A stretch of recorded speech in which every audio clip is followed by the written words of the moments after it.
I'm totally not recording. Don't worry about it. I have Audacity open and I'm praying for the best. Same, yeah. Yeah. Have you used Audacity before, David? I tried fiddling around with it like once and like never again. Right. He showed me like 2 minutes ago. Yeah. It's not too hard. No. Actually, David, can I check a look at your Audacity? I just want to see to make sure your audio waves aren't too loud. I'm fairly certain they aren't because the audio waves are like only going like halfway.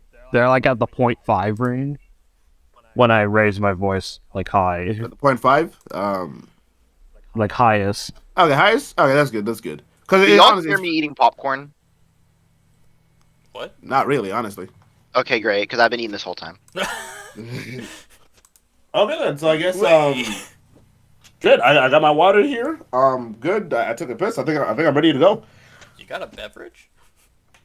Yeah, bro. Water is podcasting. You know, sometimes I'm gonna be yelling, I'm gonna be louder at you. I'm like, that's not fair. That's not fair. Ishigami deserves better. And you're gonna say, no, he doesn't deserve better. He's a piece of shit. Who and then said I'm gonna yell at that? you for a little. How dare you? How dare you? Then I'm gonna yell at you for a little bit. Yell at you for a little bit, and then I'm gonna be like, ooh, my throat's a little parched. And drink a little water like this. We're off to a fantastic start, I'll say. Okay, so Yeah. I think we discussed it. But all the other tracks you're also recording this episode. Okay, so I think Yeah, I'm ahead on recording, but yeah, you guys can go ahead, start recording, and we can still sync up. I started mine like 40 seconds ago. Okay, good. all right, starting mine now. Yeah, David, Yeah, it's not- yeah, let it's us not know too when loud. you're recording. I've started recording. Oh, okay. So, alright, I guess we could do, like, the audio sync. Don't we not need the audio sync if you're what's the word? Because you're recording all on audio, actually, right? yeah, no, you're right, yeah. Okay, Yeah. I guess we can get Also, started. that's a method I learned from you, bro. It's so much better. What's the word? Sorry, I gotta learn something. God damn, my shit's too loud. Perfect. That's something I learned from you because I realized trying to audio sync with the delay, with the snap and shit, that shit Yeah. was so ass, bro. I tried to make it work multiple times. Like, remember Yeah. when we did the AOT podcast and, like, Yeah. I can't remember whose mic cut out, but then, like, we could hear the OBS recording? Yeah. That was so helpful because before I got to that part, everyone was fucking so desynced to shit. Yeah. But, it helped out tremendously. Yeah, because for me, every now and then, whenever I'm on like a Discord call, any kind of call, honestly, there's always like a few second delay, sometimes even a full minute delay with some calls, which is why I always prefer recording all the audio at once. It's just easier. General and- Kenobi. Yes. It's Okay. it just cuts down the work by half, honestly. That's good. All right, Yeah. let's make some good content, bro. Yeah, hopefully this episode doesn't crash and burn. Like, I don't know, like some of the podcasts we do are pretty ass. Hey, man, as long as we keep this shit under 2 hours, we'll be all right. Yeah. I'm committed to maintaining the same standard of subpar quality. Nah, bro, the quality's gonna go up, bro. My shit's getting so good, bro. I can edit, like, we're gonna sound amazing. You're gonna be Oh, like, the audio damn, bro. quality will be fine. The content will be shit, though. What? Yeah. I rate it. All right, yeah. So, hello, gentlemen. It has been a while, wouldn't you say? When was the last time we posted a podcast on the Lone Colony? Actually, Was it the AOT? 1987. Wait, was it the AOT podcast, our last one? No, I think the last one was the podcast me and David did on Jurassic World Evolution 2. Hold up. Yeah. Oh yeah, that Damn. shit is a year old. It's coming up on 2. God damn. Damn. Yes, the most underrated anime of 2021. But yes, hello everybody, welcome back. Really weird time coming back, I will say, because there's actually a lot of shit we could talk about. There's like 3 new Godzilla projects coming out in 2 years. Gamera came back after 16 years of absence. There's a bunch of new films coming out. Blumhouse is making a comeback. And we're not gonna talk started- about none of that. Yeah, I started reading a lot of manga. By the way, Lee, did you see the new Jujutsu Kaisen chapter? It just dropped. No, I'm not caught up to manga. I'm still in the arc that's right after where the anime ended. Ah, I see. I'm waiting for season 2, bro. Should be arc. Yeah, let's go. But yeah, out of all the things we could talk about in this comeback, we decided to talk about the ever famous anime and manga series. How many copies were sold again? I don't have the statistics up here. Shit. Hold I don't on. even look at the statistics, bro. Yeah. Would it be on my Holy shit. 22 million copies Damn. as of December 2022. Yeah. But yes. Yeah, Everybody. and- Understandable. Yep. And remember, kids, 1 million is a lot. Yeah. But yeah, today we are talking about Kaguya-sama wa Kurasate Tensei Tachi no Kurasate, Ramen. you're- Don't. Kaguya-sama love his war, you fucking Don't. Yeah. Don't do that ever again. Yeah, daddy, don't. Shit. No, it's I wanted to do it badly so I could do the English title better, but okay. Yes, today we're talking about You did it Kaguya-sama love too his war. badly. It's like, yo, Raul, if you said Shingeki no Kyojin, that's fine. That's established. You try to call Kaguya the full name in Japanese, no one does that. We just say Kaguya-sama. You're What can I doing say? way too much. Yeah, no. Excuse me. You are not excused. Your sins will be remembered for all time. Dude, yeah. I'll accept it. I'll accept it. But yes, we're talking about, we're talking about this, huh? Indeed. David, you're like the quietest out of all of us, which is kind of concerning because I think you're the one who has the most to say. No, because we're still in the introduction. This shit's been taking forever, bro. Let me Yeah. take over a little bit. Yeah. 'Cause, you know, with Kaguya-sama, we all like it all. There's been, how many seasons? 3 seasons of the anime right now? Yeah, 3 The seasons movie's of the coming out anime, in, one like, a OVA, week. and Yeah, the we movie. wanted to get a head start of this because, you know, you get a little bit of views before the movie comes out. In theory, it made more sense to do this after the movie came out so we'd have more to talk about. But you know what? If you guys like this podcast, we I might mean, do a we're- short one on the movie. I Probably mean- not. I'm lying. Yeah, that would make too No. much sense. Yeah. Or like our five returning watchers, and then the 45 workers like Yeah. each stumbled upon this thing. Yeah. All of us have seen all of the anime and read all of the manga. So, you know, Yep. Yeah. you don't want any manga spoilers, leave. Actually, no. Get spoiled anyway because that's how good this podcast Just is. get spoiled. Yeah, this podcast is worth it. Yeah. I gotta Or say, just read the manga because Jesus Christ. Yeah. Something I do want to ask you guys is, how did you guys get into Kaguya-sama? Because I got in season Oh, 1. boy. Our boy Taj was reading the manga. Was like, "Yo, Lee, you gotta watch this." And he pictured to me as this. It's like a psychological anime. It's like a setting. It's more so like mature. And the thing is, like, when I watched it, he completely left out the fact it's a romantic comedy. Yeah. Like that whole psychological warfare aspect. Like, it took me like not immediately, but maybe like episode 2 or 3. I'm like, this is actually pretty good. But like, I've been watching since like season 1. And I've Yeah. been reading the manga since season 2 came out. But that's how I got into it. Describing it as psychological warfare is so funny to me. It's just like it's like Death Note, except they're trying to fuck instead of kill each other, That is which That's many facts. people will argue is also Death Note. fantastic synopsis. It took me a moment to get that Death Note reference, but you're right. Yep. You're not right. Yeah. It's Death Note as seen by all the L and light shippers. Yeah. It's like, yeah, bro, they fucking. It's kind of like in Attack on Titan when Levi beat the shit out of Eren that one time, and everyone's like, nah, they're fucking, Yeah, all bro. the bottoms in the fucking- chat were just like, yo. all the Shit. all the Fujoshis were like, nah, this that good shit, bro. Shit. But yeah, so I'll have yeah. Salsa describe how we got into it because it's more or less the same, but we have a fucking tale about how David got into it. Yeah, it was special. Yeah. So I keep up with seasonal anime. I always watch most of the stuff that's coming out, aside from like a few things I decide aren't worth it in the beginning. So I like was with the show from like release when it started. Watched all of season 1, watched most of season 2, and then dropped it for no particular reason. I think I just had other shit to do. Later on, mentioned the show to Rahul, and when it was announced that like season 2 and 3 were coming, and also it was because the season 1 dub, the fucking infamously good season 1 dub came out. So then we started watching Kaguya. Watched all of season 1 and 2, and then a bunch of us went on a cruise. Oh boy, And- here we go. while we were on the cruise, there was one day we were just vibing like in our cabin or whatever, and I brought my laptop so we could watch like YouTube videos or stream shit or whatever, and we're just talking about anime in general. It's like, oh yeah, like English dubs have gotten really good lately. In particular, this one show Kaguya, and everyone's like, what's that? So I threw up like Kaguya dub compilation. Everyone's seen them on YouTube, like Kaguya dub best clips and shit. Yeah. And the god tier dub. And everyone's like, yo, this sounds great. And I was like, well, shit, I have Crunchyroll. You want to watch the first, like, 2 episodes or so? David was not there. Yeah. But this David- was on the cruise, right? This was, Yeah. this was all on the cruise. David was, like, in his own cabin.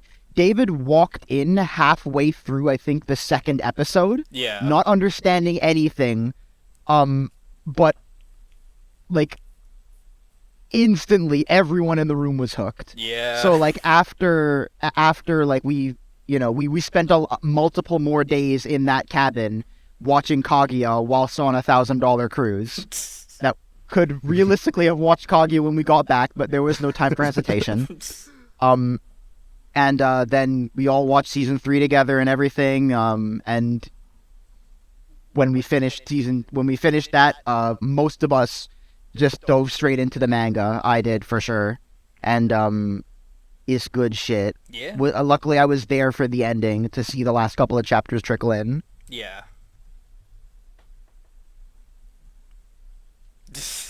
Also, Dave, if I remember about you, you're not into like that many anime, right?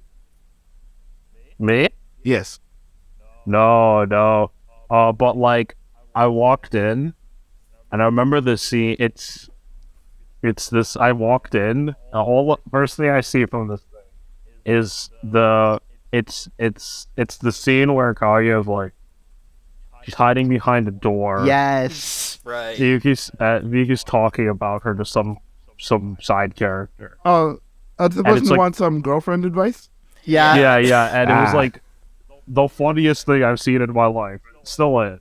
It's Fucking flatter than an early map of the world. Absolutely fucking drag. Yeah. God tier dub. Holy shit. Bro, something I gotta. Well, there's something which I like the most, which reminds me of like Kaguya being behind walls, which like this is my favorite joke from like season 1 in the anime. I don't remember most of the conversation. I just remember Ishigami and Shirogane were talking, and at one point he just went on like, I guess Kaguya can like reuse that bow because her boobs are flat as fuck, and then like she's just looking behind with a fucking death stare. Yeah. I thought that shit was funny, and then he started talking about Fujiwara's boobs and how big they are, and then she also looked at him with a fucking death stare. And she fucking beat the shit out of him with like a paper fan, like it was a Smash Brothers, bro. That was like my favorite jump from Yeah. season 1, bro. Classic. Iconic. Oh, that shit's real iconic, bro. I love it. Well, what's some of the other anime? Have you seen other romantic comedy anime? Not really. no. Wait, Raul, you as well? That's my job. Okay, so if I could think off the top of my head, I guess Your Lie April counts? That counts. Yeah. I mean, that's Wait, more real sad boy hours than anything, but yeah. it counts. It's more like a romantic drama, but it's same. It's same enough. The romance is there. Yeah, alright, am I allowed to say movies by chance? If they're animated, sure. Yeah. Then yeah, I guess Your Name, A Silent Voice. What else? Silent Voice is not a basically- comedy. Basically, It's no, romance. it's romance still. It's more like watched drama. it, yeah, it's yeah. like It's drama more drama, primary though, yeah. than romance secondary. But it's fine as long as like, because I wanted to get Local bully learns to love the blind. Because I want to ask you before we even deep The dive death. more into the death. Oh, it's No, been a while. you just think It's been a it's while. because love is blind, but the girl is deaf. Yeah. Yeah. I feel that. Bro, I have so much to say about that movie, but I can't because we're in the Kaguya cast. I I want to haven't ask you. seen it. It's good. Yeah. Well, I mean, manga's yeah. better. Yeah. I don't want to be one of those people. The manga's significantly Yeah. better. I Also- don't care what nobody oh, says. yeah, no, I heard about that too, but we'll cover that different. Yeah, you had the real experience. Yeah. You can't hear anyone like the girl was when you read it. Yeah, bro, you get real. So it's like you get the immersive experience. You deaf just like her, for real, for real. But I want to ask you guys how you rank Kaguya in comparison to like other romantic comedies. Because with me, Kaguya is at least maybe the second best romantic comedy I've ever seen, in my opinion. Really? Huh. I Yeah, think it's the it's only yeah. one I've I seen. agree. It's up there. It's the best I've seen, and then it's the one I've seen. Yeah. Yeah, like for me, I haven't seen enough. I do plan on reading more, like slice of life Life of rom-coms. what? Life Yeah, of shut the what? fuck up, Slice David. of life. Slice of life, Raul. You gonna murder Slifer the people? Sky Dragon. All right, listen. All right, so I do plan on like reading more rom-coms and slice of life manga, but yeah, in terms of where I'd rank Kaguya, I don't think I've seen or read enough to really give it a ranking. To give it a with definitive other... ranking. Sorry. You said you couldn't give it like a definitive ranking objectively, only like a personal one, right? No. Like if I were to rank it with the other rom-coms I've seen, I haven't seen enough to really put in a list because there is barely a list to begin with. That's fair. That's fair. I mean, I watched a shit ton of rom-coms, so like, I definitely agree. So I have this bad habit of watching a lot of things and then not evaluating them. So I don't know how I would comparatively put it. Like, I wouldn't give it a number, a solid number. It's definitely top 5. I would have to think on it hard to think if it's like number 1 or 2, but like it's definitely in top 5. Specifically because as a rom-com, it is actively parodying rom-com tropes. Yeah. Yeah. It's very self-aware, and it also knows when to be comedic and when to be serious. That's its biggest strength. Yeah. I really like in Kaguya, like, in comparison to like, other rom-coms, because you're right, it is parrying rom-coms himself. I like how, like, realistic some of the problems are. As simple as, like, Yeah. oh, wait, because, like, besides the whole I want her to confess thing, there's always a bunch of social stuff as well that they Yeah. saying, like, okay, should I ask for her line? Like, but if I ask for it, is that kind of weird? And I feel like I do, like, I can't think of, like, a lot of other examples, but, like, the realism of, like, oh, these are teenagers. Or Yeah, even, for like, real. for Yeah. young adults, they can relate to these kind of social situations. Like, I don't know how to properly navigate this. So that's why I really like Kaguya a lot, for more realism. To me, I put it in, like, number 2 just because, okay, I like, for my top 3 for rom-coms, and I'll explain this very quickly, is, like, the Oran High School Host Club, Kaguya-sama, and this one called My Little Monster. I love Oran above everything else, but, like, it's mostly a comedy, and the romance comes in later, so as a romantic comedy, Right. Kaguya's better. And My Little Monster, which is, I just love it, but I haven't seen it in a while, but, like, Kaguya-sama, it's just that, like, I like watched the way... show. Oh, you watched My Little Monster? Yeah, I liked it. I fucking love it. I fucking love it. But anyway, with Kaguya-sama, what I like about it is like how they chose to evolve. Cause even because you could even see like in between the seasons how like you could see Kaguya and Shirogane are like actively getting closer, and it's not because of like one gigantic event that suddenly makes it. It's more so like small things. Like I remember like one of the first instances I saw them get closer before they hide. Because like remember in season 1 they used to hide behind their egos all the time, but by season 3 they're pretty much like fuck. I like them, and they just gotta figure out how to confess. But like in season 1, when they did the French exchange at their school, and that French lady was like cussing out Talking mad shit, Shirogane, yeah. and then Kaguya heard that shit and then cussed her out. I like how they had that moment right after, like Shirogane's like, I didn't know what she was saying to me, but I could tell it was rude. So thank you for defending me, other. But I'd like the small moments like that I like. They like slowly started to make more and more from the series. Yeah. So, Yeah, like, when, where they like, let the mask the slip bike. and they showed their weaknesses to each other. Yeah. Fucking the real The shit right bike there. episode. Right there. The bike episode. Oh, the Well, bike Oh yeah, episode, the yes. bike episode. So cute.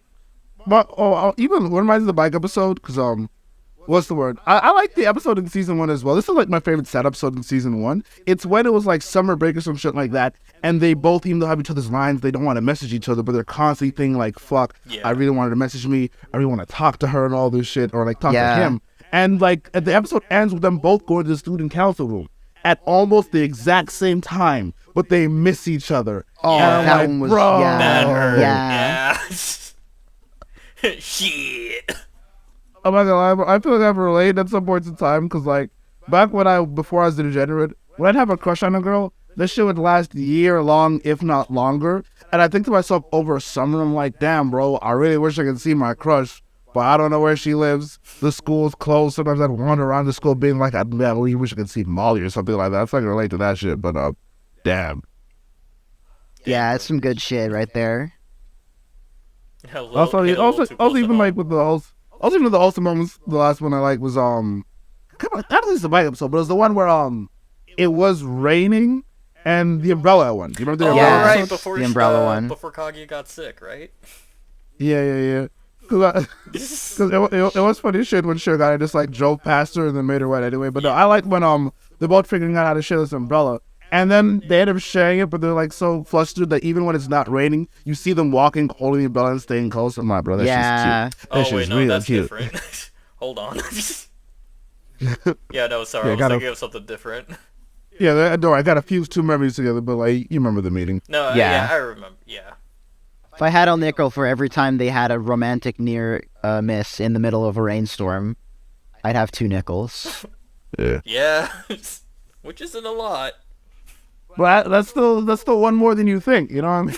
Yeah. Yeah. Well, again, it's like again a classic thing of Kaguya tearing apart the traditional like shared umbrella trope in every other rom-com, the deconstruction, the way they turn it into the Battle of Minds again, the comedy, and then how by the end again they circle around to being something real. Yeah. And it's always so great how in so many of those moments, the answer is always like to let their guard down, to let the facade down. Like they really bring it home during like the culture festival, where like the two of them are walking around the festival and Kaguya keeps trying a bunch of shit, but it keeps blowing up in her face. Yeah. Nah, So she's that's like, so you good. know what? I'm just gonna kind of. She literally says something to herself along the lines of like, should I just like enjoy myself, just like get out of my own way and just like have a good time with it?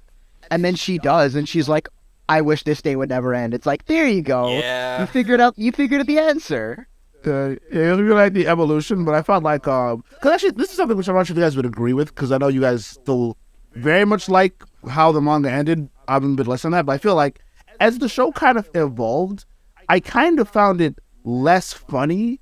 Not every time, No, but a lot of yeah. times, just because the romance takes the forefront, especially even with the side characters with like Miko and Ishigami. The romance Yeah. matters a lot more, and especially like with like Shirogane and like Kage kind of getting together, they don't do nearly as much psychological warfare. And that's not Yeah. to say it's bad; it just shows that it had a shift. But I do Yeah. kind of miss stuff like in season 1 or 2 when Shirogane wanted to ask Kaguya something, so he comes to her class, and he thinks he just asked her something, but everyone's like, "Oh my god, you came to her class, he's gonna confess," and they all like meet in the back of the school, Right, when he and was he's real.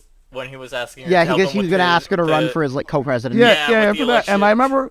I remember he had that thought in his head, like, wait a sec. I mean, everyone wants me to do it. Kaguya probably wants me to do it. I can just confess. I'm like, fuck, I can be happy. And he's like, nah, bro, I'm scared. I can't do it. Yeah.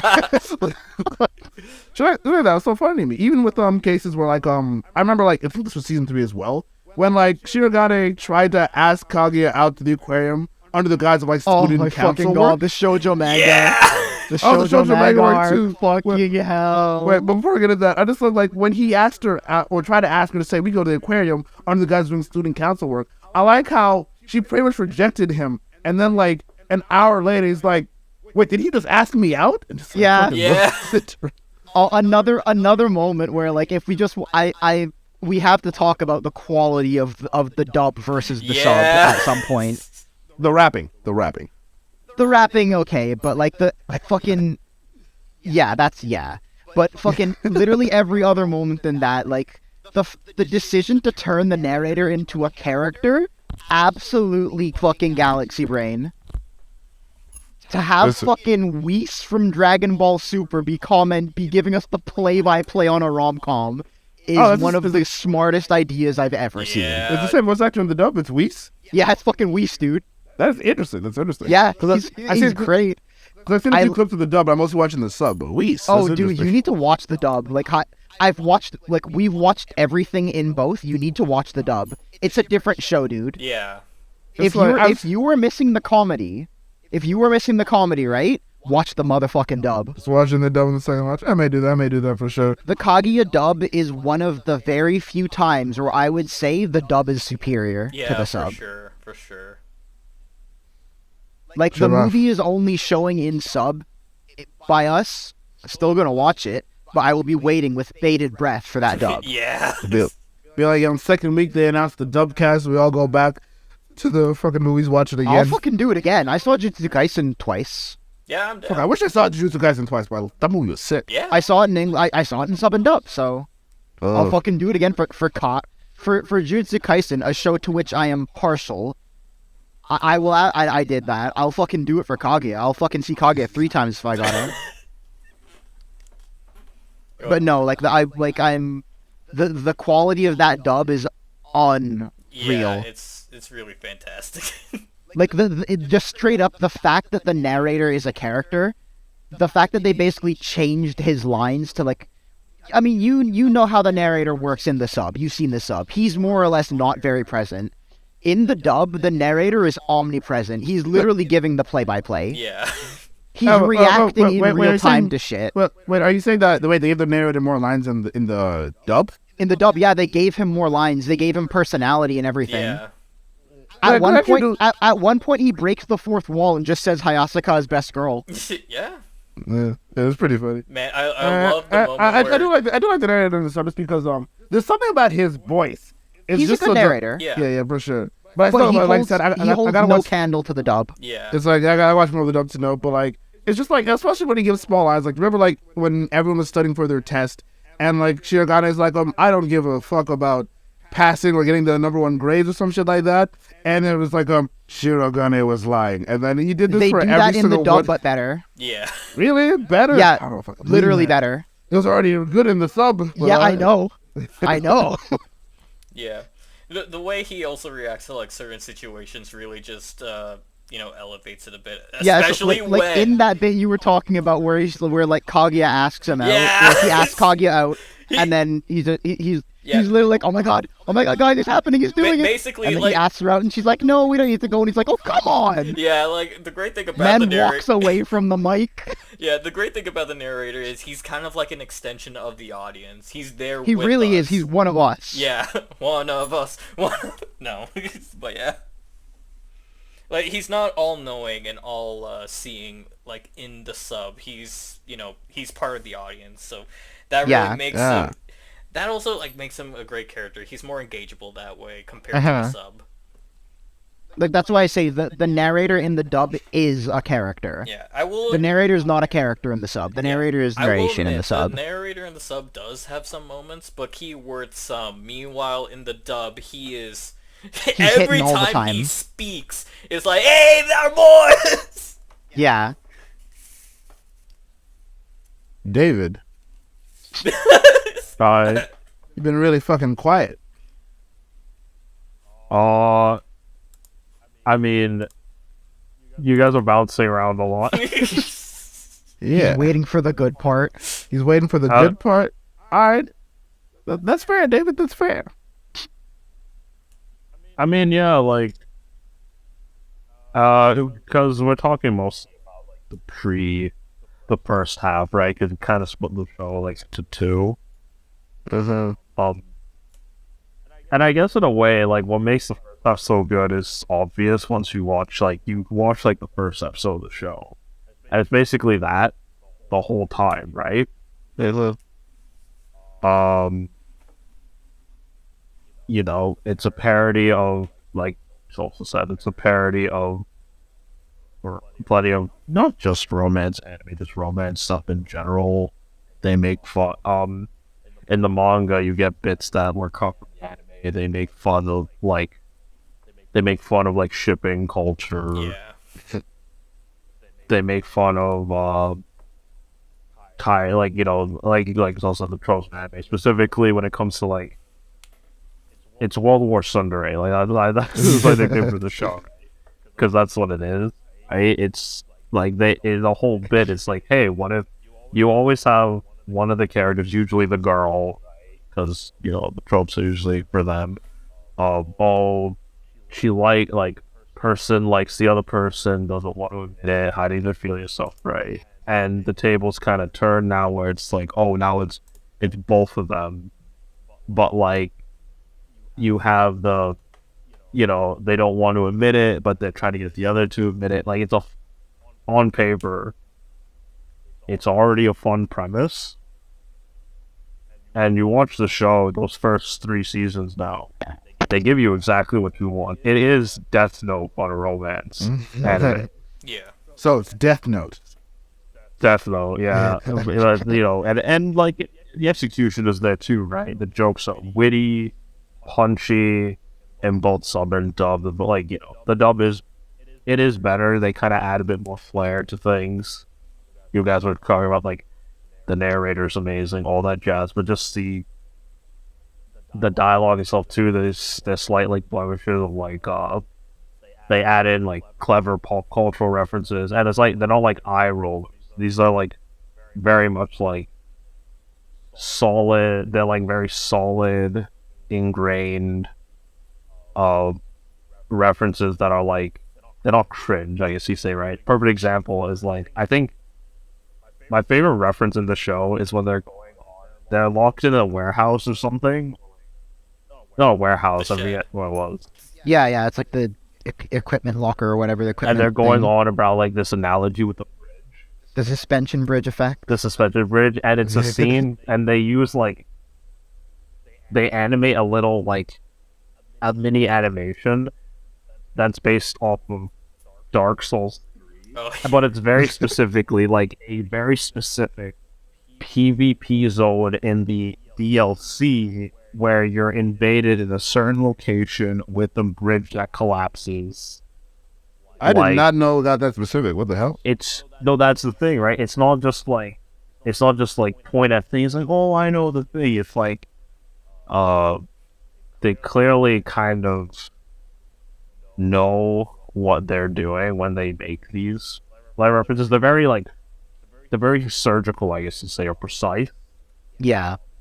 It's rarely lazy. And that's the other thing, right? The anime, anime versus manga. The anime has like visual gags too. There's that one part I still remember where it's like they're at the festival, Kaguya-sama's panic, and the animation becomes kind of like a riff off of like Resident Evil, like early Resident Evil. Like the camera suddenly goes to like the corner of the building. She starts moving in like a square pattern. The animation, like she's running into a wall, like stuff like that. yeah. And it all, builds, I'll build. That's the thing, I just keep building.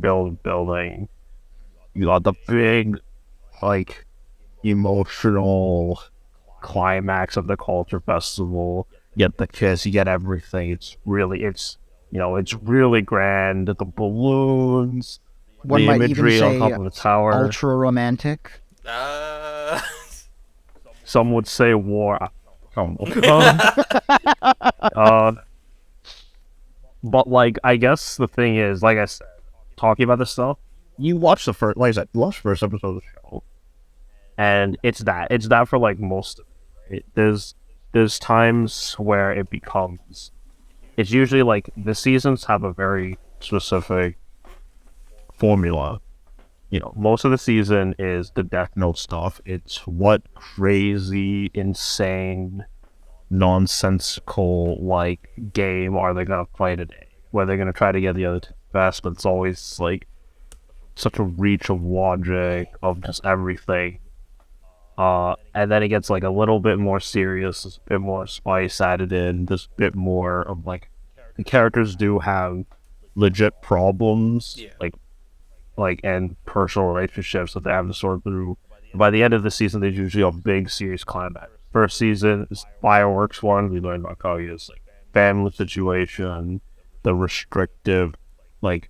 kind of restrictive, conservative culture of the people in who like are like her, where it's like because in this show we see like it's upper society Japan, right? They're in a school where it's like all the kids are kids of business tycoons, of Yakuza members, right? Really, and how they kind of have to live in the cutthroat lifestyles, very traditionalist lifestyles too. That comes into play. And then the second season, we get the whole Ishigami arc. yep. Yeah.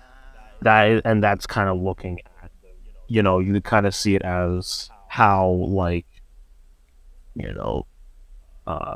men and women are kind of portrayed, like the school system and stuff. How it's like, he's immediately accused of something and he's guilty because he's kind of on the lower rungs already for the rest of his body. He's not one of the popular kids, right? Yep.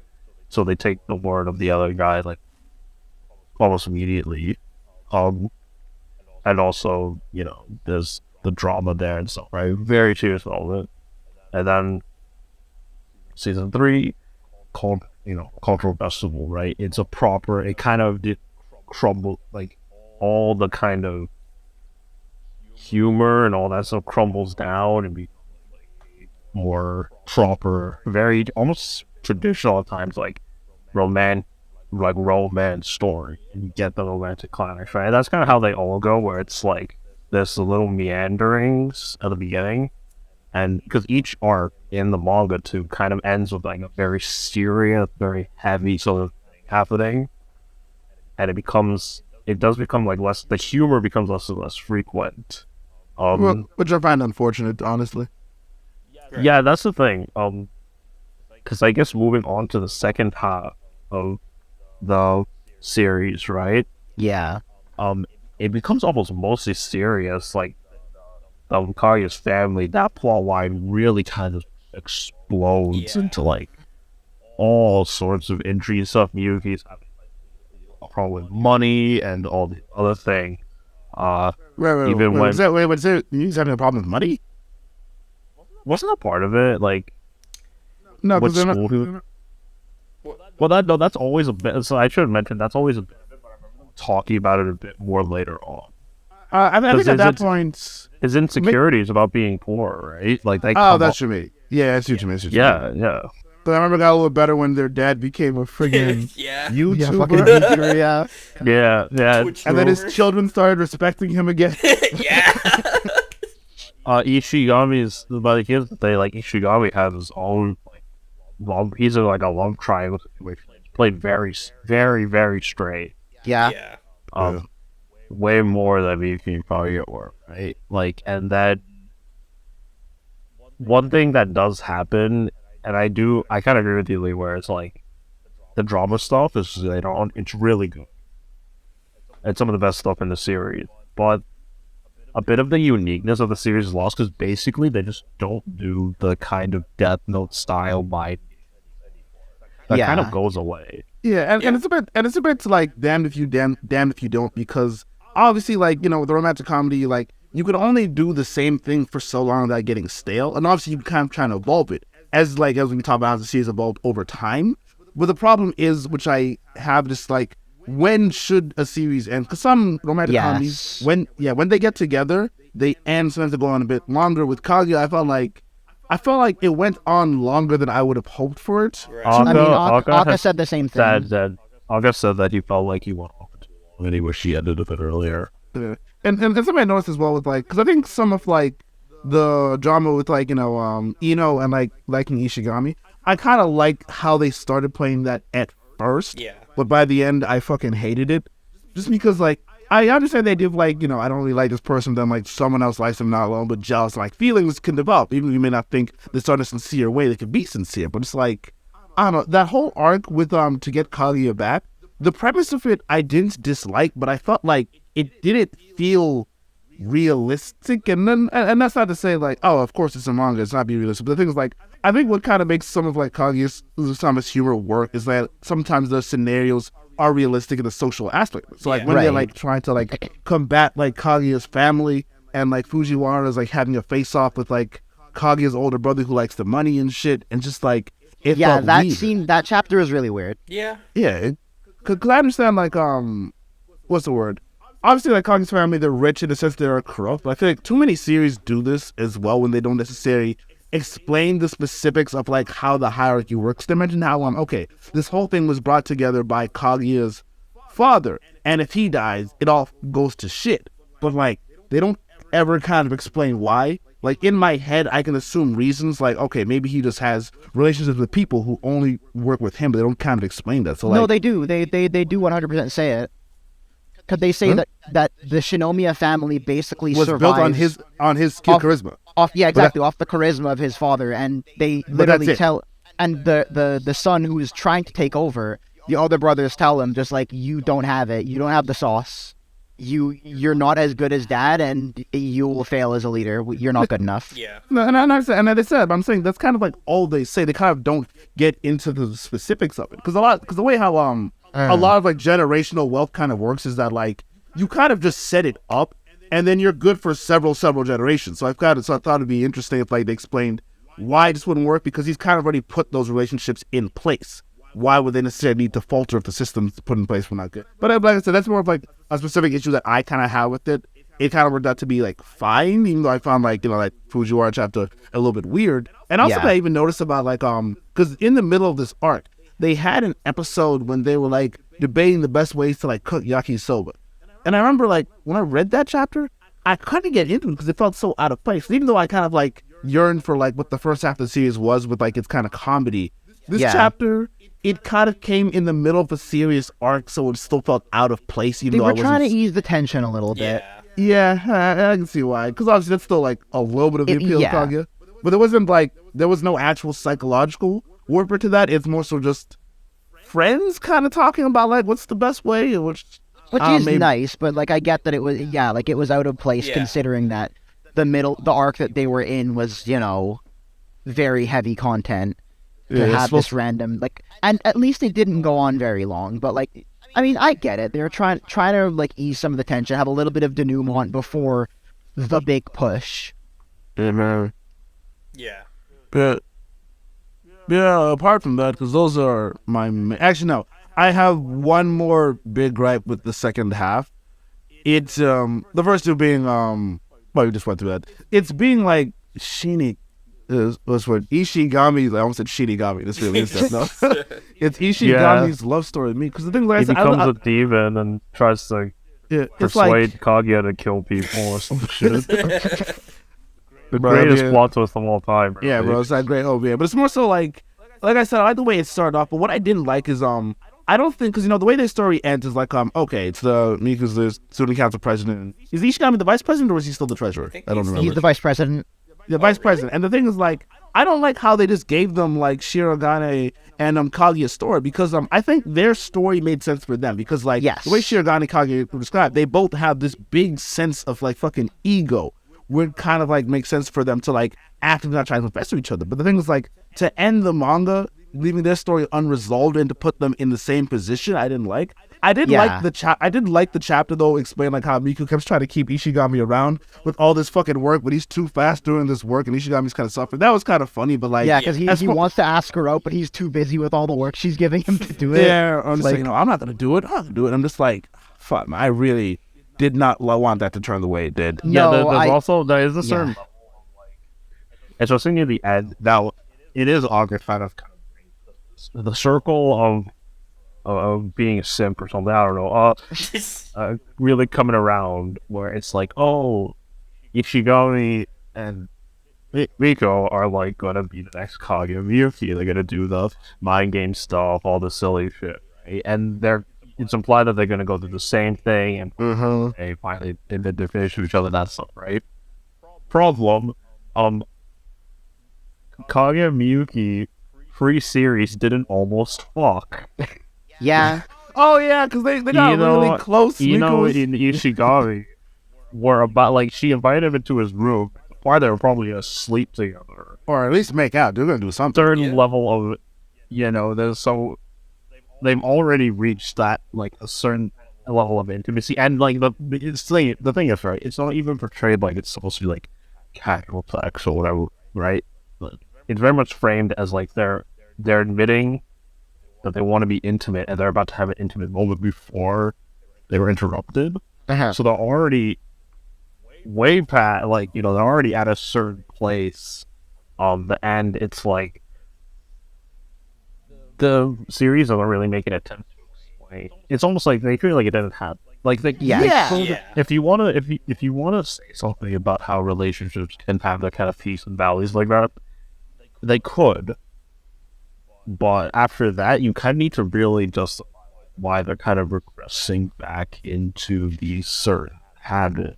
And that's exactly what it is. It is a regression. That's what they did. Yeah. The funny thing is, that's what they did with Kaguya-Miyuki, because they've Yeah. had their ups and downs too. But they always like was a little explanation as to like, oh, they're purposely trying to suppress memories and stuff because they don't want to like, usually some personal problems that come up when they try to get intimate. So this like they always explain the back and forth. Yeah, or actually, I could say even like specifically in their cases as well. You're right. We are constantly given reasons as to why this doesn't work. Like a few times, I felt like, because because there's always that moment where like they think I got you, and then someone lie comes up or some third party, usually Fujiwara, gets involved, and it's like, damn, I don't have my proof. But I remember like the way season 1 ended, where they went to the festival and Miyuki was saying all those lines. It kind of like that could have been a moment where like Kaguya could have turned out and been like, what are you talking, like maybe turn it on him, but like he was so embarrassed and she was so embarrassed, it kind of made sense that like neither of them tried to push that, especially for Kaguya, because he had the upper hand at that point. And it kind of really didn't make sense, but like I don't know, it's just that like I felt like, even though I don't like this this new pairing couple, I felt like I can live with it unless they announce the sequel manga when they do this, because like what would have been funny to me, imagine like a year after the series ends, I don't know, Shirogane meets up with Ishigami and says like, oh yeah, and me and Ino started dating. Like, oh damn, what did you do? Oh, I just told her I liked her. She's like, I like you too. And we started to go out. And then he can have a moment to reflect on like how fucking ridiculous he was being the entire series. But nah. Well, because that's the thing, right? It's sort of like as the sort of manga is coming to the end, like essentially in that last like couple of chapters where Akka was pumping the brakes. He basically wanted to sum up every plot line, and a lot of them got shafted at the wayside in the doing of that. And I think the thing is, like, as soon as Shirogane left for Stanford, they had the thing where, like, Miko and Ishigami were kind of falling into the same situation of, like, toying around and, like rather than, confessing, trying to do it the other way around. But they literally said in that moment, these two aren't like Kaguya and Shirogane. They don't have that pride that they're trying to hide behind, and they actively take steps. And I seem to remember in that like particular, I don't remember the exact goings on of the chapter because it was very brief, but it's like some step that it took like Kaguya and Miyuki like ages to do, they just like did it in one go. They did it so quick, and then we're just gonna ignore that. Because I remember what the narrator said in the manga. He said like, these two are gonna need some more time, but it's like, they even had that whole stage of then 6 months passed and nothing happened. When I read that shit, I was like, come on, bro. Seriously.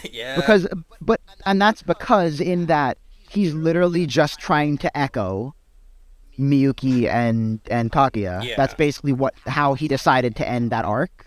Which is really unfortunate because they set them up to be similar but different, and ultimately culminated in no, it's just the same. Nothing happened, and there is no ship in Bossing Say. Like bookend, endings like that work sometimes, but like when you guys, honestly, I kind of predicted them going in that direction. Not gonna lie. Really? Yeah. I Why? did not. How? All right, listen. Because the manga was ending, he didn't have time to do it justice. Like, personally, going through the manga. Sorry, I need to like recontextualize real quick. Actually, wait. As you think of that, I will say a comment, unless you've got your thoughts together already. Yeah. So basically, like honestly, I think when it comes to rom-coms, usually they're kind of predictable. I had no real stakes in anything that was going on early on, and when it came to like the Ishigami and Miko relationship, I did have a horse in the race, I will admit, but at the same time, I kind of predicted he's gonna do an open book ending. He's gonna have them repeat the same cycle again. I had it as a prediction. I didn't think he'd actually do it though. It's like, to me, I felt like he could have baited us and then turned on, because like, instead of doing that whole thing and then 6 months later happens and then like we kind of like we read their minds and see their mentality. I think he could have maybe just done a chapter where like, actually it's hard to do this in one chapter, but like, you can maybe find a way to like maybe see them try to play the mind game, and rather two things would have happened regardless of how it went. Maybe Ishigami or we could just kind of confess to each other.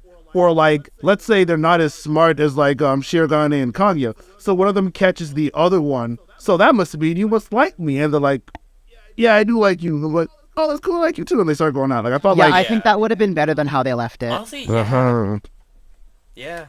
Damn, I should write this shit, bro. David, write this down. Write this down. Akka, give us a call. It's like, bro, they gotta find over Japan, bro. I'll fix up their series. Puts on the Mini Gauntlet. Fine, I'll do it myself. But all in all, I still think very highly of Kaguya-sama. I think where the movie is gonna end because the confession is gonna be in the movie, right? Oh yeah, for sure. Sure. Yeah, they're basically, because I know we were talking about it earlier before the movie came out, and we said that, like, essentially this next arc is contained in more or less one volume. Yeah. So they're gonna do the whole volume, the whole, like, Christmas arc. And based on what I've seen in the promotional material, they really are doing the whole Christmas arc in one movie. Yeah. Okay, I see. Hopefully, don't have to cut anything too much, because that's my one gripe with very short tangent.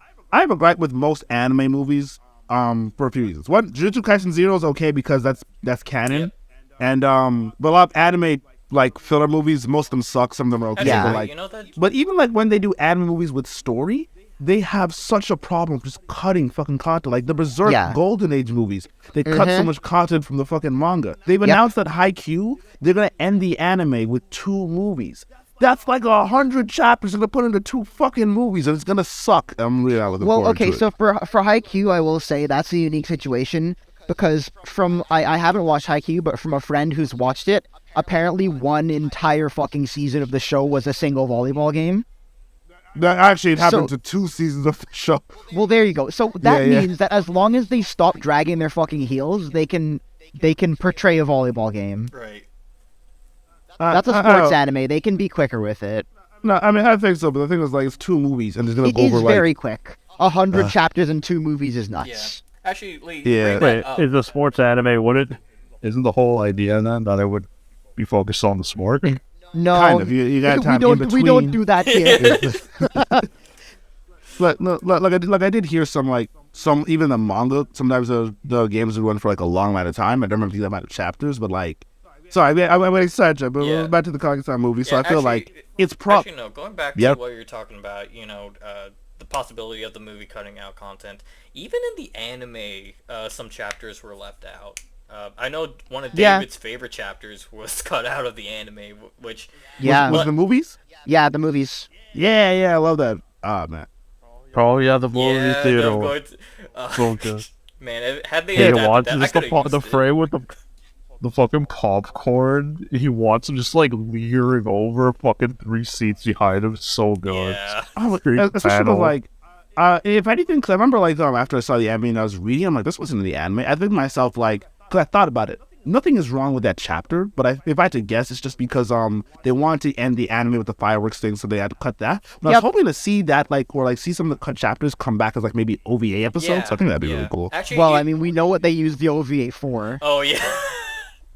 Yeah. I mean, I actually don't even remember. I think I've seen the Kaguya-sama OVAs. The hentai chapter. Yeah, actually, Yeah. Salsa, you might like the OVA because they actually did the fried rice chapter. Because he's a in there. weeaboo, he likes hentai. I can neither confirm nor deny. Yeah, fried rice. That's why I'll watch it. Yeah, fried rice. I mean, I know my. I love the art chapter though, where Kaguya like draws Miyuki as godly in the first draft, but then she was like, no, if I show him like this, he'll know something up, and she like starts to degrade the drawing more. Deliberately draw it worse. And then there's Shirogane with the opposite problem. It's like, my art Yeah, skills meanwhile, isn't good Mizu's enough. just Beautiful lost in the enough. sauce. Yeah. Drawing, like, Bro, the chapters like when Shirogane gets lost in sauce are the best. Like, remember like when they're seeing the stars, and he's not thinking of anything, he's like, come yes, here. Yeah. those are absolutely the best. But, and also just like, the art one, if Kaguya like had a wits about her, they would have been checkmate, bro. He's like, no, it's not good enough, it's not beautiful enough, all this shit, but Kaguya just like, taken back so hard. I'm like, bro, Kaguya, this was chess you'd be fucking throwing right now. That's straight up. You're 100% right, because those are and I'll say again, those are the chapters where the shit gets best, where they drop the facade and they're just real. Yeah, Like, Kaguya's trying shit on.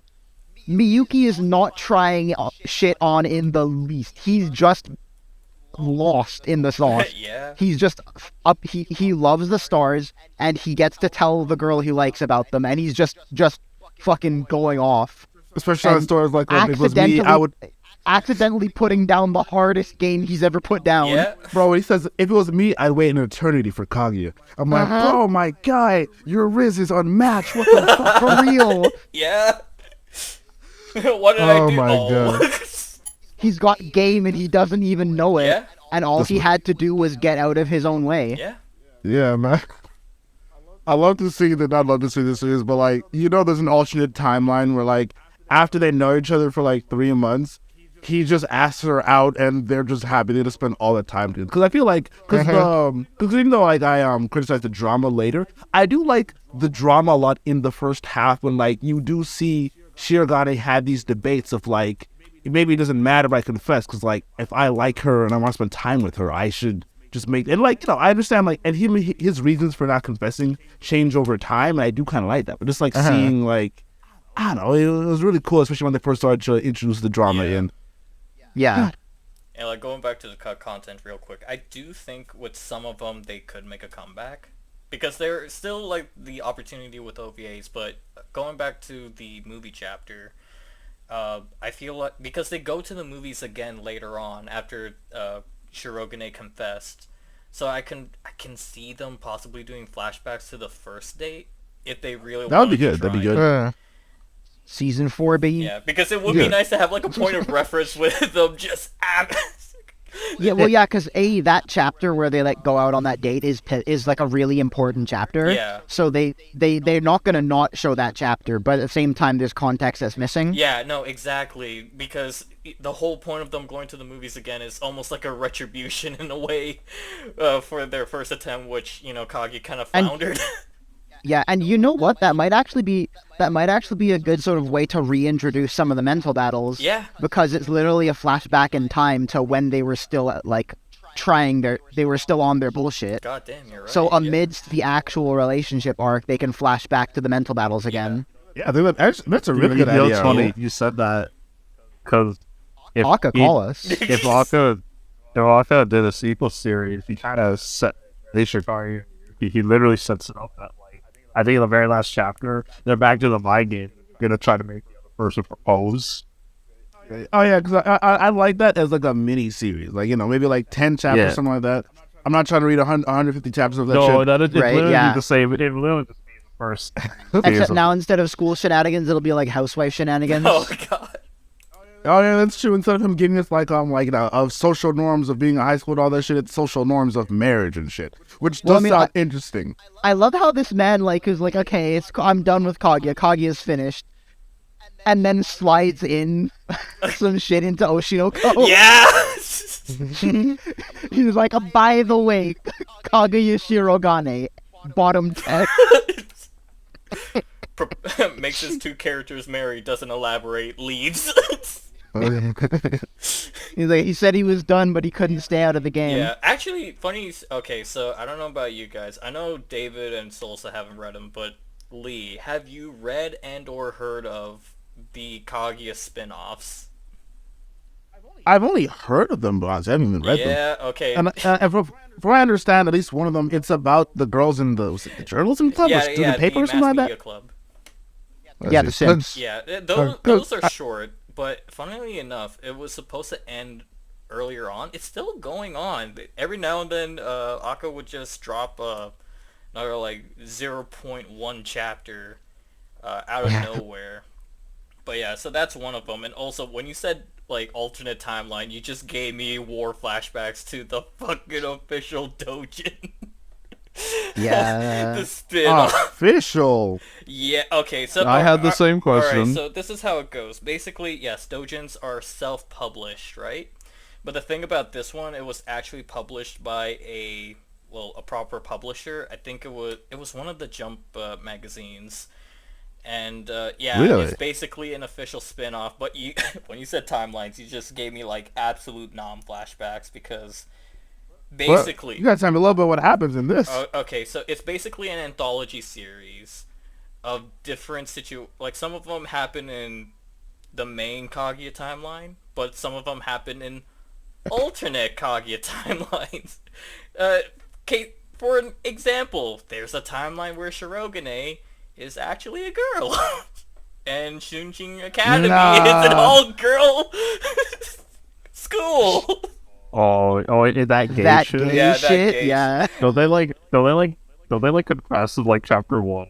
Actually, yeah, they pretty much confess after like 2 chapters in that. Just literally like, oh yeah, there's like weird social taboos around this. Who gives a fuck? Yeah. Let's go But I out. will- And it's lesbian sex immediately. I mainly like brought that up because it's probably one of the cleaner out of all the fucking chapters in that goddamn. I was gonna say, spin-off. like, you said official doujin. I was like, it's not a hentai doujin, is it? No, If it's published not. by Jump. Alright, no hentai, no Like- hentai at all. Although they get Right, really okay. close. They get Remember really no fucking close hentai. sometimes. I was like, oh. I mean, They yeah, should- it's they- Jump. They can get pretty close. Yeah. I mean, they should get a little bit closer, in my opinion. You know what I'm saying? That's just me personally. They're in That's high why they school. gave you the OVAs. see? Yeah. They're in high school. Sir. But yeah, it's like, yeah, there were even a couple that took place in like a fantasy world. Straight up Ishigami is just a wizard.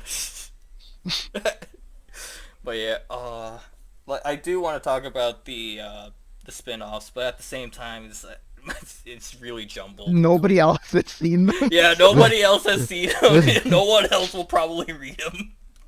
But, like, if I'm real with you, I only know the spin-offs because of two reasons. I think in one of the chapters I was reading for Kaguya, it was a chapter from the manga. So, like, they mentioned at the end of one chapter the announcement of a spin-off. And I forgot, and it left my mind because I didn't read Kaguya for like 2 years. And then, like, for this podcast, when I caught up and finished everything, at one point, like, I think maybe there's hot springs, or like when we meet like Kaguya's first older brother, one of the girls from the student paper, she mentions how she's mad at something, and then the manga's just like, go to this chapter of the Kaguya spin-off to find out. And I'm like, wait, Yeah, I it's a remember Kaguya that. spin-off? Yeah. And I was like, I was like, oh, that's interesting. You're not gonna do that though, but absolutely that's not going nice to do that. continuity. Yeah. Good to know I have the option to. But absolutely I have to do that. But yeah, so if you want to tell us at least a little something, or at least the appeal of the spin-offs, then we can move on. It's like that one meme where it's just like, I ain't about to read all that shit. I'm really happy for you though, or sorry that it happened. Yeah. Oh man, alright, so I think in terms of the Mass Media Club spin-off, it's nothing much. Like, each chapter is about 4 pages long, and it's just Yeah, I was gonna say, I thought it was a 4 coma. Yeah, so they don't really serve much. It's just following these two characters doing their own shenanigans, while bigger things are happening in the main Kaguya manga. It's like the reverse Goblin Slayer. Pretty much. Pause. I looked away for a moment. Did you say reverse Goblin Slayer? Did I miss a joke? What's going on? Oh, because in Goblin Slayer, the whole bit, you're basically following, like, you have these characters who are out saving the world, but you're not following them. You're following, like, this B-side team who's only going to kill goblins. Yeah. That's why it's amazing. It's like a vlog. It's like a series dedicated to the side characters. But yeah. You know? That's a good analogy. Yeah, but anyways, like, in terms of the spin-off, there are some moments that were actually pretty funny. I wouldn't say you have to read it, though. And in terms of the official Dojin spin-off, your mileage will vary, honestly. And man, when it's hentai, we can have a conversation about It ain't hentai, man. It's close. It's really close. It's close. It's really Not close close enough. sometimes. Alright, I will say this. In one of the chapters in the official Dojin spin-off, Shirogane and Kaguya actually almost fucked, pretty much, before the Well, I mean, confession. I mean, the actual manga did that anyway. That's true. Yeah. But do we get to see it? They did Actually, go to Pound Town. Yeah. Yeah. In the original, they went to Pound Town, but like, you know, the dojo, you said they almost do it, but like, describe it for me, Raul. Let me dim the lights. Tell me, I don't tell like me the what that little scene goes noise you made before you asked that. That's, Yeah, he made that noise. He made that noise to cover up him unzipping his pants. I mean, First hey, of all, hey, I'm wearing pajamas, you piece of shit. I mean, hey, dude, I got the link to it if you want to read it for yourself. I want you to Sauce. describe leave, it for me. leave the sauce beggar. Like, yo, Bro. sauce. Wait, hold on. I need to tell a very quick story, and it relates, but like I felt like shit because I didn't remember something happening, and I'm like, hey, yo, Lee, I saw one of your "Where's the Sauce" comments on Facebook, and I'm like, I don't remember this shit at all because like there's a freaking Facebook group I'm in for like degenerate anime shit called Waifu Hell, and the thing is, I thought I left this comment in Waifu Hell because some degenerate shit, but I didn't. It was a public anime page. And all my friends saw it. Like, they would shoot, like, it was like NC for some people. And then, like, one of them saw it and screenshot and sent it to a group chat I wasn't in. So I look at it and I comment, and I made a comment, but the picture is, it's this one woman. You now can tell all she's in of a, China knows you're horny. it's this one woman. You can tell she's in a hentai. And he talks to this guy and says to this guy, I want you to rape all 3 of my daughters. and you see me comment, "Where's the sauce?" I'm like, "No, I didn't even. It wasn't even like that." I'm just like, I tried to explain to him. I was genuinely just curious. They didn't believe me. They didn't believe me. It was over. No, you have to believe me, Your Honor. It wasn't like that. It's like I didn't want to like jack off. I just wanted to see it because like that's an interesting premise, bro. It was just curiosity, officer. I'm telling you. I swear. Ruined. But yeah, that's why Now all China knows you party. it was a lie there, bro. But hey, Ben. shoot, honestly, as far as Kaguya goes, I don't know if I have anything else specifically to talk about unless someone triggers a memory to me. I'm talking about what I like the first half, so we should have the second half. There's one thing I that want he- to talk about. What, Ooh, coincidentally, let's hear when it. they actually, do the deed. I remember seeing that panel every now and again. In the backstory video. Yeah. a Maxor not video? only like the Maxor video, like even before the Maxor video, I saw some anime groups sharing it. It's like, huh, what's going on there? Huh, never seen those. What the characters fuck they before. doing over there? What they doing? And initially I that thought, doing? oh, this is probably like a fan-made hentai. Yeah, I thought it was a Yeah! dope too. And then the Maxor shared it. It's like, wait a minute, there might be some credence to this. And oh yeah, and when I finally got to that chapter when we were doing the manga reads, like you already knew what I was gonna share. It's the guy running through the Yeah. tunnel yelling sex. Yeah. Sad. Sex! Ah, sad. No POV. Yeah, you are I stroking did. it. Funny enough, like while the series had gone for so long, I think that another one been stretched through is like a knockup to this. He straight up said he does on purpose, right? Was like showing the post, like the post confession stuff, right? Because every Yes. series confession, it's over. Right? It's like no, Yep. there's stuff that happens after. There's the certain struggles, Well, yeah, that the growing relationship, stuff like that. most of the best romances, or at least in my opinion, are the ones where they show the relationship. Yeah. Because every other high school romance is literally fucking 12 episodes. They almost hold hands in episode 4. They possibly maybe share A kiss. an umbrella in episode 8. The guy who does not have a character or personality catches a cold in episode 10. And then they probably still don't get a confession in episode 12, and then the show is done. Yo, Kimi ni Todake fans are struggling, bro. I heard it took like 3 Right? seasons for the two to hold hands or some shit. I'm like, Yeah, damn, bro. those people are living the real struggle. Yeah. Couldn't be me watching that shit. Nope. Yeah, I definitely. I like- watched the show, got to the end, and I was like, not for me. I'm not reading this shit. To tell It's I like, have better things to do I with feel my like- life. Yeah, and bring the Kaguya's credit. I definitely think, like, even though, like, it dragged on for a bit, it was good that we did get to see that there was some level of adjustment in Yeah. the relationship, showing that just because you're dating out doesn't mean that it's fine. And obviously, he tried to show us that there still is conflict with the relationship. The most distinctive chapter that stands out to me is when Shirogane wanted to do work, but, like, Kaguya just wanted to make out and Oh, was just horny the yeah. entire fucking episode. And then they're just kind of telling you, like, sometimes you're into it, but they're not into it. You got to find an equal ground. And I did kind of like that, because even though it didn't have that same level of conflict as first, that's to be expected. And I didn't like that. But, maybe you have to go on. Because I think some series can end well on the first kiss, but I have seen other series fall off after they get together. Like, in the same anime I was talking about, Milo and Monster, which is my favorite romantic comedy anime. Right. It's not my favorite manga, though, because, the manga goes on for such a significant period of time after they get together. Right. And I think the way that a lot of the people who write romantic comedies are is like they're kind of good at like getting the suspense ready and like delaying things and like setting up plot points that move characters closer together. But like actually, I've seen a lot of people once they're actually in the relationship, a lot of these mangakas don't know how to write that shit properly, so it Exactly. gets kind of dull. That's the problem, because the Mhm. entire like industry is about basically fucking dick teasing you for those 12 episodes until the confession, which And may that is not even have a far- confession, frankly. That And is then far it's- from that's where it goes. that's far from just like an anime thing. Like, Really?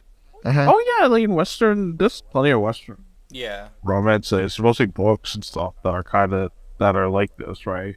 Like that's the thing. Like what I was saying with Kaguya, it's not just making like it's easy to look at other romantic comedies specifically, but like plenty of comedies plenty of romance stories West Side too. Yeah. And that's the thing, right? You do see a lot of you see a lot of that same thing because the get together for a lot of people is where the spice is. Yeah. Like, to tell you the It's truth. also, I suppose, in terms of relating to the audience, that the confession is the big step. It's always seen as the big obstacle. Yeah. So Yeah. it's sort of like, it's the you gotta build up courage to ask someone out. So that's sort of, that's probably it. That's probably like, that's why they build up to that to such an extent until they eventually do it. And then after that, they blow their balls out and they have nothing left. I think you're right, because there probably is something which, like, this isn't something I think of when I consume most series, but I know a lot of people do, is relatability. And obviously, like, there's probably, you feel a little bit of relatability to this character with, like, oh, I like a girl. In a lot of cases, it's always like the guy likes the girl. I like a girl, but I want her to like me. She doesn't like me, something like that. And, like, you slowly start to see it shift. And, like, instead of being relatable, it now becomes, you kind of projecting yourself onto this character. Which is great. But then, like, when they get together, you could only project so much so you realize it's not me. I'm not him. Yeah, I will say, like, adding on to this, Kaguya was probably the first series I saw that actually, first series for me that showed something after the initial confession. Like, I'm usually used to the series going, oh, they confessed? Alright, fantastic. Alright, let's wrap this up. Yeah. So, I like how Aka, like, showed their relationship after that, even though, like, after the confession, you have, like, Ice Kaguya right after that, which kind of brings us back to point A a little bit, but... Nah, bro, I love the Ice Kaguya. No, yeah, thing. it's great, it's great, but at the same time, I can't... So I actually have a lot of praise for Ice Kaguya, because it would have been so unbelievably easy for Aka to just give her amnesia or some shit. It would have been so fucking easy, because that's what everyone does. Things are going too good. I need to add some tension in, get a little bit of spice. Amnesia. They've forgotten, but the other person still remembers and loves them, and now they have to do something big and powerful to sort of shake the memories back loose again. Is that a common trope? None of that happened. They didn't Kaguya remembered everything. It's just that other side of her persona came out, and it wasn't even out of any... And you find out that, like, it wasn't even out of any kind of, like, resentment in a sense. It's that she needed to be accepted by him, which is why she wanted, and it contextualizes to the very beginning why the show is called Kaguya Wants to Be Confessed To. Yeah. Because she needs a validation that someone can love her for who she is, and she isn't sure that the Kaguya that Miyuki fell in love with is the Kaguya that she believed she really was. Yeah. And the that was crazy the beauty of Ice The crazy Kaguya. part with all you're saying is that not only are you right, but I don't give a fuck at all about any of those reasons to why I liked it. I just like the Ice Kaguya because it was just so fucking funny. Like, you know how it was really funny, bro. Like, you know how his fear is always like, he's gonna say, gets caught for like a the volume. Yeah. His fear is always to be like, Kaguya's gonna say, "Oh, kawaii koto." Or, oh my it's god, so yes. cute. And then, like, she actually said it. I'm like, no. Devastating. No. Yeah. So the scanlation we read, it was like, I don't know how the direct translation, I mean, we're going to see when the movie comes out, right? But it was like, Miyuki took great damage from that because she used his trigger word.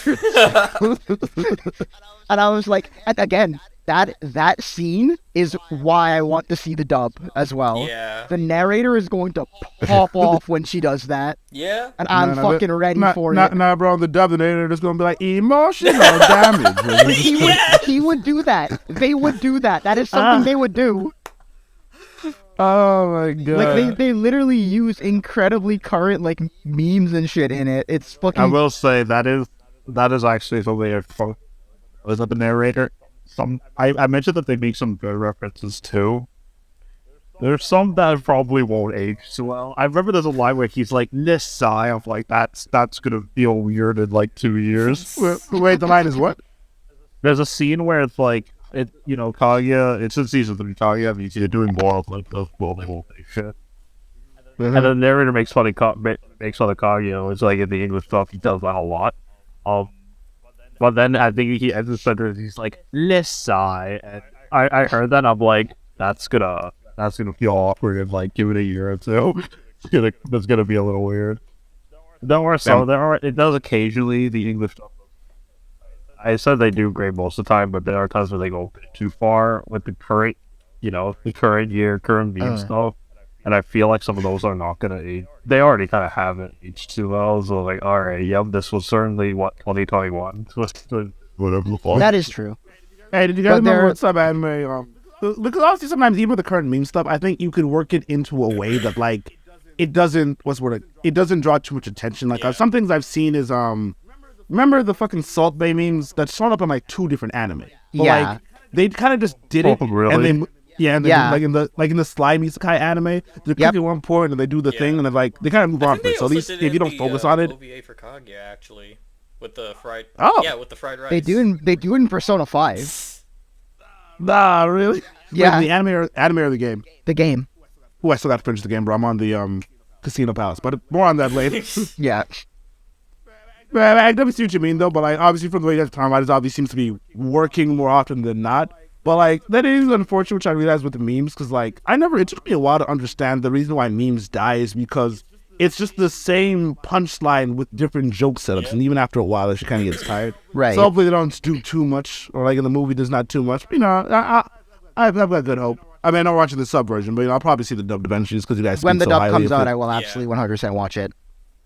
Cool. God damn. Yeah. All right. Is that all? Is that all we got? I mean, I do kind of want to talk about the other characters. Chika. Yeah, let's do it. Hayasaka, Miko, and Ishigami. Oh, yeah. Yeah. Hayasaka, I have a lot to say because Let me start that off. One of the let's say not want to say better endings, but like one of the endings I'm really okay with for like the characters the implied Hayasaka and Fujiwara being lesbians ending. Like, because they imply it just a little bit. They don't put any real overtime. I felt like shit. Yeah. they hit me with that I gay feel like shit. you I'm just have. like, I do feel like you have to goggles. Like, no, wait, what's it called? But it's 2 girls. Yeah, Yuri. Yuri, yeah, you got it right. Yeah. Those goggles like really like tight to see To it, see but it? it's Yeah. kind of Yeah, is there a bit, but also like they didn't make it like a huge plot point. It's only like very small stuff, like that time when like Hayasaka was feeling lonely and tried to kiss Fujiwara, Yeah. and when Fujiwara's talking to Kaguya about like how this guy's handsome and he wants to take me out, all this shit. And then at one point she says she doesn't care if it's boy or girl or something like that. And Hayasaka had that one dream about them, and it's like fine, a little bit of implication there, but like I didn't need to see anything further with it, so I'm okay with that. Yeah. The thing is like Ishigami and like Miko, obviously they were like more major characters to the story, so like still not happy with how this I shit wanted turned out. I wanted better for Yeah, them. same. Bro, I wanted Ishigami to smash Tsubame, bro. Like I was on that train in the beginning, Yeah. but frankly speaking, so like obviously me and Rahul, we stand Ishigami in this house. Yeah.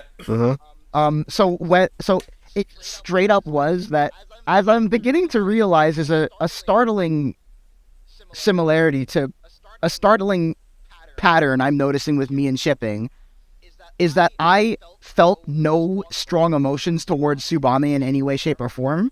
It was Just just Ishigami, it's right? just Ishigami wants it. Let's get it. Let's get this dub for my Yeah, boy. same, Yeah. same, Let's absolutely. make my boy happy. He's there's so a lot awesome. of- Also, bro, my that's boys actually, sorry. I saw this I saw this video and they made a joke about shipping, and it's like, and he's like, let's be honest, most of you self-consider to one character, and it's the girl you want or the guy you want. And it's Nah, like, bro, oh boy, that's a that's a Nah, can of bro. worms. Nah, bro, Ishigami, it's you I want. It's you I want to be happy. Yeah. I want him to be happy. Yeah, Let 'cause you- them be you see yourself happy! with him and you want to be happy. Being The other happy for word? gays, goddammit. I'm gonna be unhappy and straight my entire life. I don't know what the fuck I'm saying. But something I do want to say though, which makes me want to punch the shit out of Ishigami, bro, is like because the thing is, some people have their ideals and some people have their morals different than mine. Like a lot of people would only want to be intimate with someone they have such a deep connection for. As for me, I'm just horny. But like when like they were making out and they were gonna do it, and he's like, I want you to be my girlfriend, and she's kind of like, I can't really do that, and he's just like, I can't do this shit, and then leaves. and then regrets that shit like almost immediately Yes. after. He Fucking retard. He beats Like, what- himself up for it. Yep. That's why he makes his move when when he's there with Eno. Bro, I wish I beat him up for it. It's not enough that he knows he did something wrong, bro. You should have done it in the first place. Bro, like, guys, let's be real. Even though Ishigami's cool, Ishigami had no right even getting in that position with a girl like Tsubame, who's upperclassman female, that popular, that pretty, and like, this nigga fumbled the bag. I'm so upset. Well, that's the thing. It's because he realized he had already lost by that point, and he didn't want. Like, it was the thing where it's like, I didn't want it out of pity. Yeah. I know what you mean. I understand his mentality.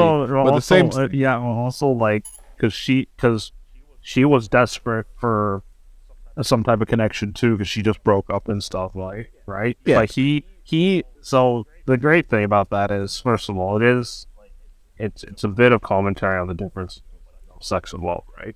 And he in the moment like kind of realizes that, like, you know, that's actually funny. Because you could have, like, I actually read this off, and it, like, a legit article talking about, like, people and their first, like, there was people on their first kiss, right? And it's how, like, when people become intimate in any way, right? They will actually kind of reclassify what they consider their quote-unquote first kiss to be. The big example is with gay people. A lot of them, if they were trying to play it straight or just like experiment with whatever, right, for most of their life, they will only consider their first kiss to be with the person who they actually fell in love with, another gay person, right? So in that sense, it's kind of like with that one, it's like it's his first time he's trying to get in with this girl, but he realizes like he wants it to be with someone he loves him and stuff. And he realizes that is not the case. Yeah. He's doing it because, you know, he turned on, he's horny, right? But she's doing it once again, like I said, out of pity, out of like her emotional needs, right? And he doesn't want that. Like he's you know, it's him realizing in that moment. It's like, Yeah, he's looking for something. he wants that real. That's with true. Eno. All right. Then cut to the gun later to Eno. Wait, hold on. Before we move on from that, though, that's what I do want to say, though. What you're saying makes perfect sense. Counterpoints. If he fucked her so good, she would have fallen in love. Like, I'm not saying it's guaranteed, but like, if you go to a certain point of intimacy with someone, it's hard to look back at them like that shit didn't happen.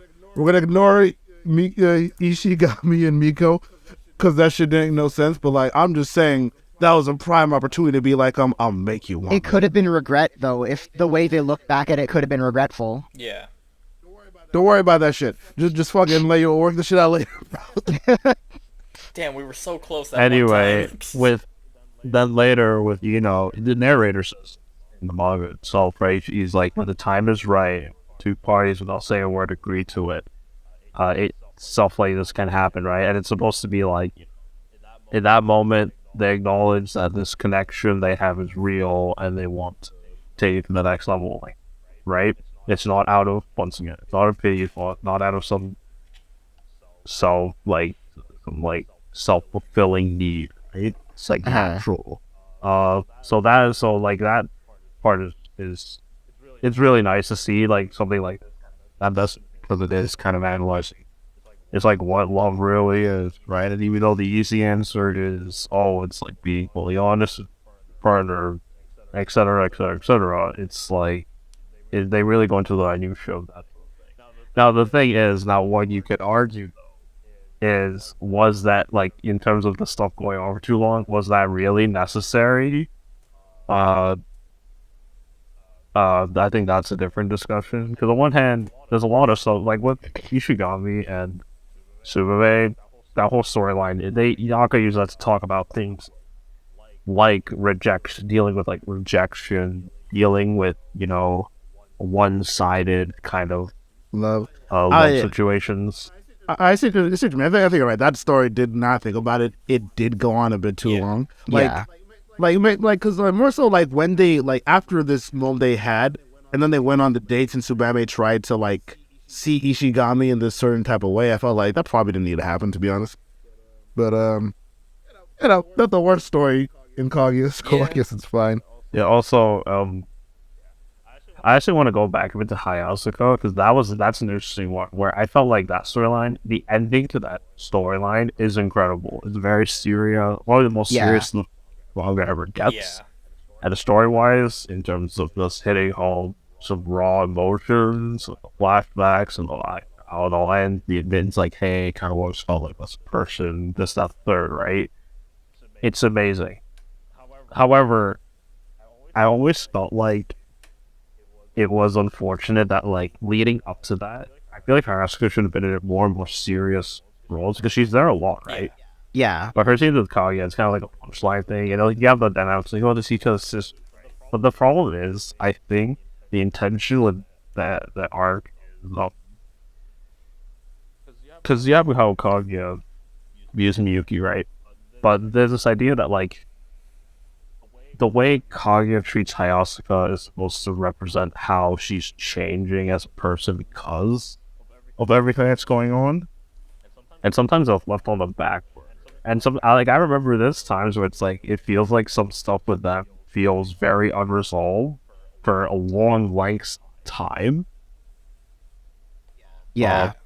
A big example is the rap, which is, it's a great story-wise, it's a great arc, how Hayasuka finally kind of admits how she feels around Kaguya, some of, like, the issues they have, right? It's great, it's very catharsis for the character. That whole bit, though, is basically left untouched, like, for at least three some more arcs. Yeah. But like I said, the conclusion to it is legitimately, like, some great storytelling. It is really good. It's also, and you can actually, for the Hayasuka Street, you can also see in the marketing, she's basically another main character. She is there a lot. Yeah. But she's, like, you look at, like, the compilation promo image, she sometimes gets billing, sometimes not. Yeah. Because she's an important character, and she's a major character, but she's not a main character. That she probably should have been. She realistically should have been. She's as important as Kaguya in a lot of these scenes. Her and Kaguya's relationship is actually the most interesting part of the series. It's in terms of, like, really digging into, like, what they mean for each other and stuff. Yeah. Well, I'm going to be honest, as this kind of pseudo forced family situation, how they treat each other. It's legitimately, in terms of just analyzing characterization of stuff, it's easily the most unique and interesting aspect of the show. She's not just Kaguya's, but she's not just like, oh yeah, they're like neither, right? There's a lot of nuance to what's happening, but the family stuff with, like, you know. Oh yeah, all the Hayasakas went for all, like, the Yeah, because she's like a servant. Yeah, but to be honest, I actually do feel like I kind of disagree with you guys think that she should have been a main character, because I felt like I don't think she should have been. Or, like, because I feel like it makes sense that she's major, the more so, like, her kind of being in Kaguya's shadow kind of makes sense for her character. And also, like, Hayasaka, she's kind of very soft-spoken, and I felt like, because they were the main characters, like, the people in the student, council president, I forget the name. Student council, people in the student council. But even though, like, Fujiwara is, like, a main character, she's so out of the loop of the deeper stories, but she's kind of constantly She there. really gets the least out of anyone. Yeah. Yeah, and I felt like, but her role which I think is why she was in that weird chapter where they, like, encountered Kaguya's, like, next brother. Right. Because they kind of needed to give her somehow. something after so long of having nothing. Yeah. She does have the ramen emperors. She True. does have the that's ramen true. She has kings. the That is fucking true. I'm not gonna lie though, that ending's one of the more satisfying ones. Like, so do you like ramen? I mean, it's alright. Yes. Oh, it's so good. The legendary fifth ramen king. I kind of wish they all heard that so they could just get depressed as fuck. The That'd be ramen kinda king funny is just, too. like, legitimately, I was hiking looking forward to the final ramen king chapter than, like, a lot of the other character endings. Hey man, everyone had to get this story somehow. Yeah. So that's okay. I do like her a lot. If anything, because it's hard to say, because a lot of times when I criticize something, I kind of know what I'd like to see more or less of. But with Hayasaka, I felt like she was kind of used well. But like in a sense, I kind of wanted to see maybe a bit more of her involvement later. But the thing is, I don't know in what way or form. That's another thing. That is another thing.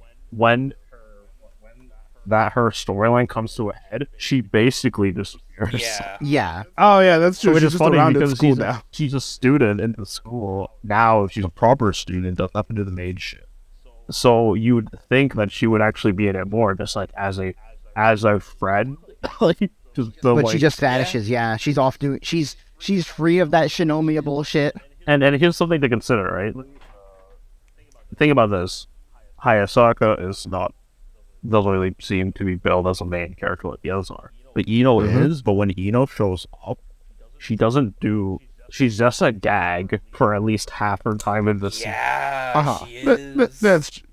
She was pretty Ino's funny whole for a bit while. is like she's kind of the straight woman. She has her quirks like everyone else. So she walks in on Miyuki and Hagen Kaguya just doing all sorts of weird shit. Yeah. And she's also that's there to true. just yell at Ishigami for a while. Yeah. It's true. She's kind of, but at least she's like kind of like ever present, and they did kind of like give her a bit of a storyline, like by working it into Ishigami. So I thought it was kind of an interesting way to make her work. Like And obviously I know with Hayasaka, she's not going to join the student council. It wouldn't make any fucking sense. yeah. But like, Yeah. but I think you're right. He definitely should have had should have had a bit more involvement in the series post like her separation from the Shinomiyas. Yeah. But I guess for her it's fine because she's kind of doing her own thing. It's necessary in a sense it works like makes from sense a for the writer's point of character. view. Yeah. Because Yeah, like the process- again, she's been tethered to the Shinomiyas her entire life, and she's been sick and tired of giving Kaguya romance advice this whole time. Yeah. And now she can be free of it. Finally, kind of it's interesting to see, over. It's done. I mean, I know if you put on your goggles like me, you'll be like, yeah, Hayasaka Fujiwara time. Because I remember, like, at one point, we got to see, like, how sad she was that, like, she didn't have a boyfriend. I mean, not so sad, but so touchy about it. And it's like, I'm not sure if her trying to get a boyfriend in the series would have worked. But, like, it may have been interesting to, let's say, we just see Hayasaka randomly, and she'd be on random dates with guys and shit or something like that. I will say, I think this is a case where the shipping dollars are a bit too tight for a lot of people, but also, I think they could have done a better job of, like, getting this. Because at first, she's like, I just want a boyfriend, whatever, right? I want what Kaguya has and stuff, right? And I feel jealous that, like, she's getting all this opportunities. But I think what the implication is, it's like, especially with how her, like, Clarissa arc, we should talk about, like, not really feeling like she's not really Kaguya's trying to explain. It's also her just wanting some sort of companionship. And, like, when we think of that, it's like, oh yeah, boyfriend, girlfriend. But she wants friends. That's the real Yeah. She wants a friend. And for a while, she felt like she didn't have that because she's doing all the stuff with Kag. Like, remember, she straight up says, in reality, I did love giving you advice because I felt like all this stuff, because I felt like, I could imagine that we were real friends. She thinks they're not because of the spying stuff. But then she does get like a chapter, other than when she shows up for the final climax to be part of. She does have a chapter where she's just out there at the school. She's just making casual conversation. People now like, oh yeah, you're like a cool person. Like, hey, come get drinks with us, whatever, right? So that like, she just finally, by getting out of the Chernobyl stuff and by being her own person now, she's actually she now has a legitimate friend in Kaguya.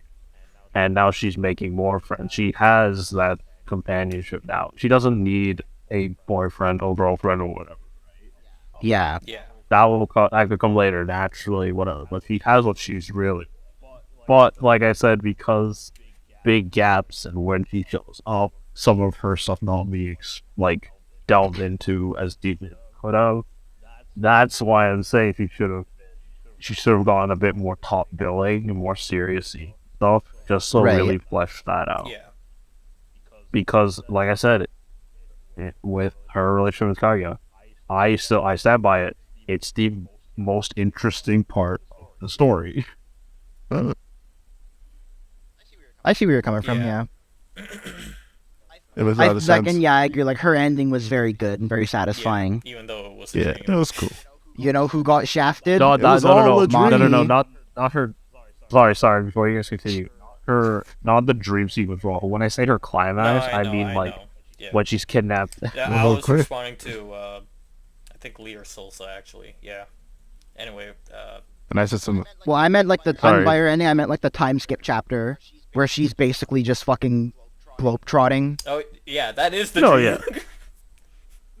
No. The dream she was that was the dinner with everyone like when they're like 8 years in the future and shit. Yeah. That's what they're talking Oh, about. okay.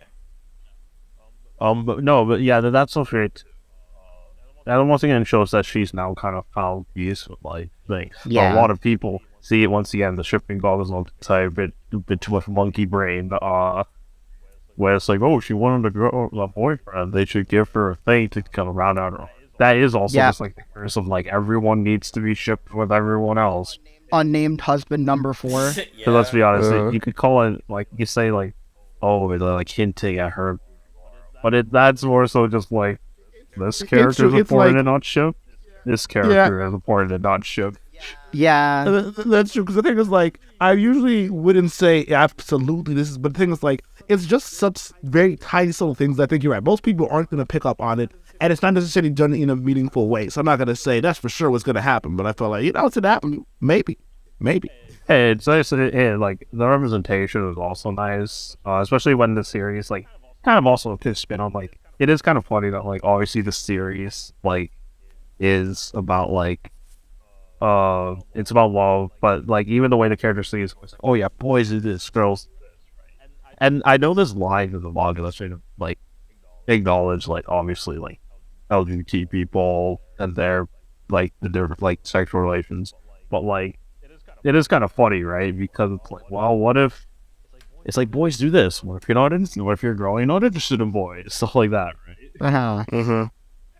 Actually, that's a good point. There could have been something, especially considering like how kind of progressive it was in the sense of because I remember Making like fun of all the romance. Yeah, but also just like how like kind of realistic it was with the situations and how people feel socially. Like that episode, like when they had sex, I thought that was interesting to me just because most series don't do Yeah. this. Like Yeah, they would for real. not have the teenage characters fuck. Even if like they mentioned sex in the series, they just won't. The only one that comes to mind that's like a high school series was like Hori Mia in episode 4 or 7 they fucked or something like that. Yeah. Yeah, and I felt like if they did want to explore the lesbian love like earlier in the series, it could have been kind of interesting. I don't think necessarily necessary, but it would have been like it would have been kind of cool. Maybe even just like a side character to be gay, and they touch on that a little bit. But I'm still pretty happy with my time spent with Kaguya-sama. Yeah. Yeah. By the way, Salsa, what were you trying to say before we went on that tangent?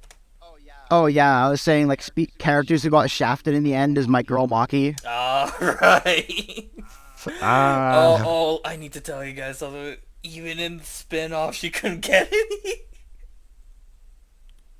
Yeah. Her trip to India was fucking bizarre. Yeah. Yeah. oh my god, that was so funny, that was bro. Akka's excuse to expense his holiday to India, which is When I honestly saw that- king shit. When I saw that Indian guy's face, I'm like, oh my god, this is great. It's funny, man. But yeah, like fucking the side one of the like I really like the interplay between a lot of the side characters because like a lot of characters came in as just a meme like Maki. Yeah. And like especially near the end was just like legitimately so supportive of like Ishigami and Kaguya and even Shirogane at points. Like that was one of the things as well, like one of my favorite like parts and another part I'm kind of excited to see in the movie is like the bit where like they're going to buy Christmas presents and Ishigami is going with Kaguya, and despite the fact that he's in his feelings and he's getting ready to go to this Christmas party and he's nervous about it already, he's just like, "Oh, Kaguya, you're buying a Christmas present. Is it for a guy?" And she's like, "What if it is?" And he's like, "Well, you got to tell me who it is because if he's a piece of shit, I have to kick his ass because he isn't worthy of you." I And was it's just sure like, like that. yeah, even though he's like nervous about his own thing, he's considerate enough to be like looking after Kaguya. And even though she's in ice mode, she doesn't take it a different way. She's just like, "You're sweet, but he's a cool guy. You're good." Yeah. No, yeah, even like I actually forgot that was going on with Kaguya. I also remember Kaguya and Ishigami is also probably one of the better. I mean, that's the funny thing, right? All the characters like almost have great chemistry, Uh-huh. but I'd say Kaguya Haskara is like top, but like right under that would probably be Kaya and Ishigami, just cause of Yeah. like it's a very natural friendship among two people in different age groups, so they do make that a Yeah. point, right? She's the senior. And I love how over time, when they show like the relationship charts in between chapters, it slowly changes from like, first of all, like thinks Ishigami's an ant, and then it's like thinks Kaguya wants to murder him and is terrified, Yeah. and then slowly becomes like Kaguya wants to mentor him into someone, and then he's like still scary but maybe nicer, and then by the end it's just like her precious underclassmen, and like what was it? But like they're borderline, like it's like a sibling relationship by the end. They're like Yeah, yeah. looking out for each other, and it's like it's really great. Yeah. Like I think that there is, as you were saying, in terms of like the character chemistry hierarchy, it is no small coincidence that when Kaguya was in hiding and she had to call somebody, she called Ishigami. Yeah. She could have called Fujiwara. She called Ishigami. I also kind of like that little joke they've been doing for like ever about how Fujiwara is an unpure, evil woman who tries to use her body to manipulate men. I love that running gag all the time. Yeah. I constantly loved it. Especially even with friggin' the short interactions that Shinomiya had with Moeka, Fujiwara's younger sibling. Yeah. Especially, it was like, "What do you like, Shirogane? You can. You're barely. You're not mature enough." Looks at her gigantic fucking boobs, even though she's 14, and she's laying her head like, "God damn." Yeah. There's other ways to be mature, you know. Well, because that's the thing. Fujiwara and like her whole bloodline are basically plot devices. They're there for a gag at first, and then they're just kind of there to fill space near the end. Wait. I just She remember don't re- something that she like don't I would really like to see have- more of. She don't really have an important arc or anything. Yeah, no, true. That's true, but like something that I would like to have seen, which I forgot about, was like Moeka. Like I felt like they could have done a bit more with Moeka's crush on Shirogane.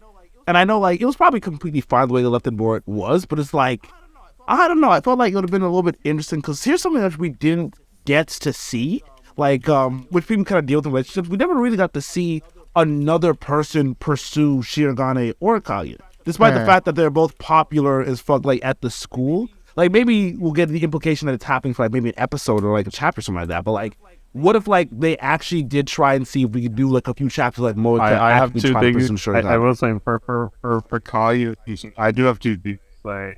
Actually, one thing to say, and that's that was the weird bit with their cousin near the end. Yeah. I remember That was getting a little odd. We were kind of I was kind of waiting some dangerous territories there. I mean, if you're Japanese, at least not the step siblings or the siblings, bro. Because like I can't. Oh yeah, because you don't watch that much anime. This shit's so fucking common in anime. Yeah, incest. that like the that raw is incest. that shit is tame. That is tame. Like, I didn't even think about it. Like, yeah, they're cousin distant relatives. That's more distant than most anime would Yeah, be. honestly. Can I raise? Maybe just because it's common doesn't mean it's still like fucking weird. I mean, to be It's honest, not that it's not weird. It's that we're acclimated to it. Yeah, Like, maybe like, bro- devolve fucking weeboo knuckle draggers. no, bro. Like, you ever like David? You ever see Sword Art Online or you No. hear? He will, though. of it. He will. Like, I'm gonna go through it. I want to know. I want to know why it's such a fucking meme. okay, then because some of the incest, I'll let you discover that by yourself. But I was about to say, bro, I know there's some incest shit in that. it's like, damn, bro. At least with like Kaguya and her cousin, they're like to some extent distant relatives. What was it, second uncle twice removed or some shit like that? Yeah, of course. Here's the other. What you know about that first cousin incest? Here's why I say. Here's why I say. Here's why I say it's weird though.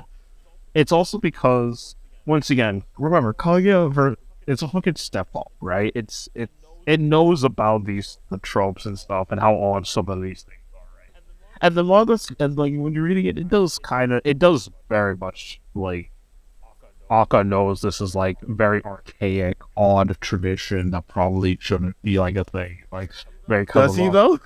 Well, I think Huh? that's the point of the whole thing. He's Japanese at the end of the day. This incest shit may not even be that weird to him. Listen. we need to back up. No, like some real talk, right? Like, remember the shit you see in anime, especially the degenerate shit. It is not mainstream like mainstream like values in Japan. I mean, like I've mentioned this also, right? Like the age of consent in Japan in most Japanese areas is 18. Yeah, it's 18 in the place 60. It's only 13 in like 2 places, and they're like islands off of mainland Japan. Yeah, so like the shit's weird. I do think first of all, I mean, the whole series is like kind of critical of the like lifestyles of these. The super elite rich. Yeah, these like borderline empires run by like patriarch, right? Like a single person having like a single like the man of the household having all the power that causes so much shit for God. All the family members like cut like fucking almost close to slit each other's throats just for a piece of the cake, right? Like it's so I think like he realizes that, right? But like the thing is, because with the cousin, he playing it like a little straight, a little too straight, where it's just like it's on the table. That's kind of odd for this series in particular. But once again, I actually think that might be more so like what you were talking about, where the ending itself is pretty. It's like I love it. Like it's the helicopter and all that stuff it's ridiculous in the best way. Oh my god, Papa I Shirogane. hate that shit Talk so about it much. soon. I think that shit was stupid as fuck. No, it's No. Let me say this. She jumped off the cliff to be caught by Shirogane, who was on a helicopter on a fucking ladder. How'd she not fucking get split in half? I can't, man. I Oh, by the cannot. blades? I guess, like, I very... No, because the thing is, like, the only way it makes sense is if he went up so fucking quickly. But the thing is, like, some stuff like this doesn't matter, but, like, I couldn't shake it out of my fucking head. I kept looking at those panels. I'm just like, this is ridiculous. Because, like, when he did his, you know how season 3 ended? Like, when they did the thing on, like, the clock tower or whatever? That was ridiculous, but it made sense. It was kind of cool. Even though we had the cave. It was in the realm of possibility. Yeah, but then, look at that shit with the Oh, helicopter. I'm maybe just if like, we angled it. I'm sure we angled it. no. Could avoid the blades. It doesn't, bro. It was ridiculous. Yeah. It's like it could work. Like They if were he going was for the a- dramatic finish. if the helicopter was like above the cliff I and mean, she I jumps, could've- no alright. problems. But you know, the I had a about point. matters. You're right. You're right. I don't give a fuck. But like the whole plot line is like it's going like 7 different ways, and I think maybe that's also getting like lost in the weeds a bit there. I would just say, yeah, it's a bit. I went on a longer rant about this than I intended to, but it kind of shows what's like. There's some real oddities with the final climactic bit of the manga.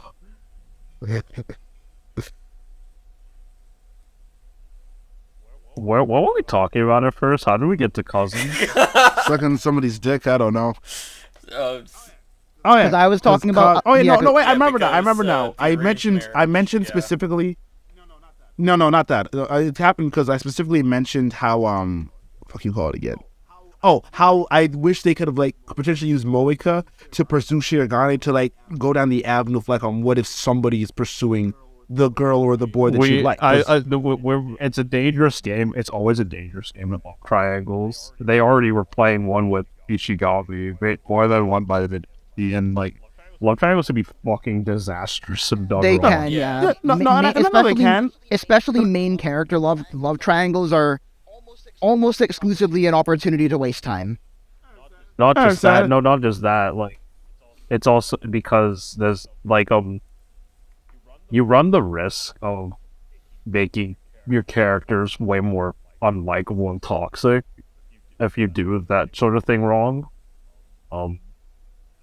And like it's also said, could be a waste. Like it could be like a waste of time. But what were we saying? Liddy? Historically, it is. Yeah, that's where they can. There's more so like I did find it odd the idea that like these two were both so fucking popular, and let's say girls don't like to confess to guys. Even though, so let's say we use that as an excuse as to why Shirogane, especially with his glare, doesn't get much attention. But like Kaguya, she wasn't Ice Kaguya at school for a significant amount of time. People liked her. People were friendly to her. I thought there'd have been a bit more guys trying to make moves, but it They just seemed are that it's used the excuse of in- like. in- It's the implied first that few- they do, It's but the she first shuts few them all episodes. down. Yeah, in the first few episodes, they show her getting she gets messages and stuff all the time. But it will also make sense that like it's not common because the students in a place where hierarchy is so important, with her being at the top, they literally say in the narration, most of the students at the school wouldn't dare ask her out. It's too risky. Damn, bro, that makes it even more interesting because Moeka doesn't go to their school. She doesn't know shit like that. So if she pursues to pursue Shirogane just for a little bit. She's in an upper class family, so she probably like that same dynamic probably does happen in the young years because that's Well, like. I mean, you could she apply also that that's- thirsts after Kaguya. She kind of just a hoe. Yeah. Hey, she got taste, kind of. But yeah. If anything, actually, apart from that, I'd say maybe another thing of as far as underutilized characters go. I'm not gonna get too into this. Is like Kei Shirogane, because I liked Right. Kei's Yeah, involvement. Kei really early. has like almost nothing. She definitely had like, Yeah, 'cause the thing short is, like- end of the stick when it comes to character I development. Yeah. think her first two chapters were her best. First chapter is like she shows up to the student council office, like Kaguya wants to like get Yeah. close to her. Yeah. To get close to Shirogane. Second one is like when they do that group outing with the Fujiwara sisters, and Kaguya's like, hey, the just fashion one where she's like dressing him is god tier. yeah, that was useful as well. But more so like I remember like the way they kind of ended her story was like she went on to dinner with her mom and shit, and like they kind of said the case still in her rebellious arc, and that's kind of I felt like because we kind of really established that defeated like end. yeah, because we kind of established like Kei and Moeka to kind of be these characters, even though they don't have big roles in it. I don't know what way, but maybe if we could have even like seen like maybe like one chapter that's kind of focused on their life at school. But the thing is like I don't know how you'd make that interesting. I'd hope they could find a way, but apart from that, her definitely the first stuff in the series for Kei I thought was really good. But Yeah. I would like to see a bit more of her, because in the end she kind of became a crazy person. I don't mind her not being that too much because like now that with Kei, that's more a case of like you can afford to have side characters who are just there to be side characters. That's fine. Yeah, That's true. But like we because the thing is like I don't think I'd have thought too much about it, but like we started to see her a lot more in the second half when we started seeing like the Shirogane's apartment, and you'd see like her and like Miyuki have all these interactions. But you're right, the episode when she dressed them and said like, "Yo, fit check," that was pretty. Pretty good. Hey But guys, at the end of the day, But at the end of the day, it's not upsetting. Kei still had like a good enough role for a while anyway. mates. All right. So first of all, how long have we been? Good question. I'm My 1 hour recording- 50 minutes. yeah, mine's 5-0. at about the same. Okay. That's not too. So we should probably honestly get some closing statements and wrap up. Yeah. Uh-huh. I was gonna say, how about we cap this all off? What was y'all's favorite scene from the series? Oh God. You know Yeah, what? here we go. You know what? Yeah. So the Valentine's chapter, pretty much. Where they like gave chocolates to all the characters, but we got it from Ishigami's point of view. And he's like everyone was just giving up a chocolate. Subana, Kaguya, but what? I think I told you guys that I actually got physically ill after reading this chapter. Like, I generally developed chest pains, and I got worried to the point where I went to the doctor for it. I think you just Bruh. ate something No, bad. I'm telling you, like, as I was reading it, like, something was happening. It's like, oh, this is bad. Overdose on copium. Hopium, copium. Damn, I'm Raul, taking I didn't all know you were a these- little bitch. Oh, it's Spiral because if romance gives you a heart attack and you go to the hospital, it's a Kaguya reference, so it's fine. Oh my god, that was so God, good. I forgot about that. That was the best misdirect. But Is that a really- motherfucking Kaguya? Wait, so what about you? What's your favorite moment? I still have to say that one scene in like the Christmas part where they're Christmas shopping. Yeah. That I like supportive relationships, and just seeing the two of them just like simultaneously helping each other buy the Christmas presents, then him being like, Ishigami, the fucking like, okay, he used to run, but I don't think he's gonna fight. But at the same time, he's just like, hey, tell me who the guy is, because if he's not worthy, I'm gonna have to kick his ass. Yeah. Just throwing the gauntlet down for her sake preemptively. It's just like, it is super, and then the way she takes it, it's just a very super sweet interaction. Yeah. And That's that, nice, I think, that's nice. I remember that like scene and that like those couple of panels very vividly. Yeah. Okay, that's good. That's Alright, good. David. Well, Yeah. Oh no, mine's easy. It's the scene where after Hayase gets captured and her and Kaguya are just talking on the. And I love how like they show a bit of conversation. Narration goes like they laughed, they cried. Sometimes they just sat there with angry faces in silence for minutes on end. Like it just giving you like you have all the context you need. You could have easily imagined what they're saying, but they kind of leave that off. Yeah. And after once again everything they've been through, powerful, just powerful stuff. Legitimately, just great storytelling. Interesting. You guys are all kind of choosing dramatic scenes, which I find kind of interesting. Yeah, what about you, Lee? It's what stuck with me more than anything. With The comedy me, was it's- great, but like, Actually, yeah, go on, go on. okay, Lee, when you're done, I'm gonna have another question to end this off. Right. All right. But you go. Yeah, with me, it's like, with me, I said it earlier, and I was thinking about what brought me the most joy, and it was only the first time, but I said it earlier, like, literally, like, the time when Ishigami was describing Fujiwara and Shinemiya's boobs, like, I laughed so hard the first time, because, like, the most intense part was just, like, when you see them staring, and you see all the fucking pets in the background, and then, like, Fujiwara beat the shit out of him, and then he cries and says, I gotta go home, I wanna die. Yeah, It says it was a good life of liking small boobs and big boobs. Just kind of show you Ishigami's not a creep. I mean, he's kind of weird, but it's like he really did have good intentions behind saying that shit. That shit just stuck with me because it was just so fucking funny.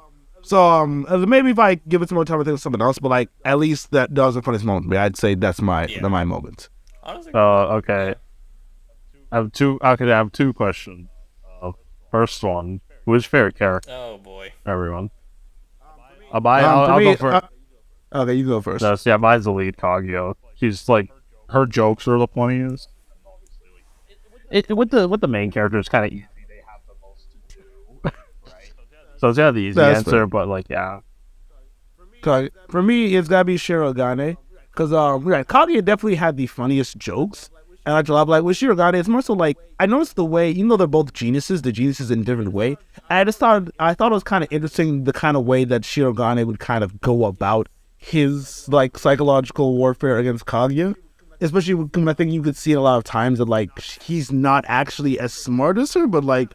It's kind of interesting seeing his life, and also like he's just like poor guy in school for. I just thought like he was cool, and I love the boys. Yeah. I love the boys. So I gotta say Shirogane for me. Salsa. I mean, it is at a point. At a point, it would have been Hayasaka, but it's Ishigami. Yeah. You Yeah, boy. Big Ishii in the streets. If it's for side characters, I'd say Maki. Actually, Really? Oh. yeah. I actually think Maki's storyline is a side character, even though the ending was so-so, but like it was pretty good. It was pretty good. Ishigami. Yeah, for me, it's the same as Salsa, Ishigami. Mainly because it got into the point where I can't just... Every time he just got a W, it felt so well earned. And, Yeah, our yeah, boy. like, I don't think I mentioned this, but when we started watching the show, I wasn't entirely invested throughout season 1. Like, even during the Fireworks Festival, I think it was good, but I wouldn't say I was, I guess, hooked. And, even with season 2, but when that sports festival happened, and all of this shit from Ishigami's past came to light, I'm like, oh, there's some development here. And it was even funny because like we were watching this series with Melinda mostly, and he wasn't really getting into it because he was more into dramas. And when that part came up, I think me and Solsa just kind of looked at it as like, you like it now? But yeah. Are you feeling it now, Mr. Krabs? Yeah, but yeah, it's like with Ishigami, it's just hard not to root for him. I see. So I guess that's all. That was one Raul, more question. David to had end one it more off. question, and One after more We got David's one more question. after David's question, I want to add 3 more questions. Awesome. We're gonna be Alright, here alright. for 4 hours. Alright, speed AOT round. Alright, podcast you know part what? 2. Speed round. David, go. All right, what's the funniest joke? Fucking hell. The one I said earlier. Next. By what it's either if the English dub is as flat an Asian map of the globe, or the series long build up to all the way from Japan to Oh That yeah. was beautiful. Oh wait. wait, we talking about when she flew to Stanford? Yeah, Yeah, what'd she you flew to play? Oh, that was so funny. When That was good. That was I good. still remember when I saw that. I actually I didn't find it funny at first. I'm like, what the fuck? What is this? And then when I thought about it, I'm like, it's genius. It's too good. It's actually amazing. Salsa. Mine is probably the he's lying. Oh Yeah. yeah. For me, English dub narrator all the way. Yeah, but like a particular joke. No. It's like he's the joke. The way. No cop outs. Pick a scene, bitch. No, you fuck off. No cop-outs. No fog. No cowardice here. Only brave takes here, gentlemen. Alright, fine. Give me a minute. Oh, fuck. I didn't think about this. Shit. Okay, maybe when Miko walks in on the student council room in the worst possible time.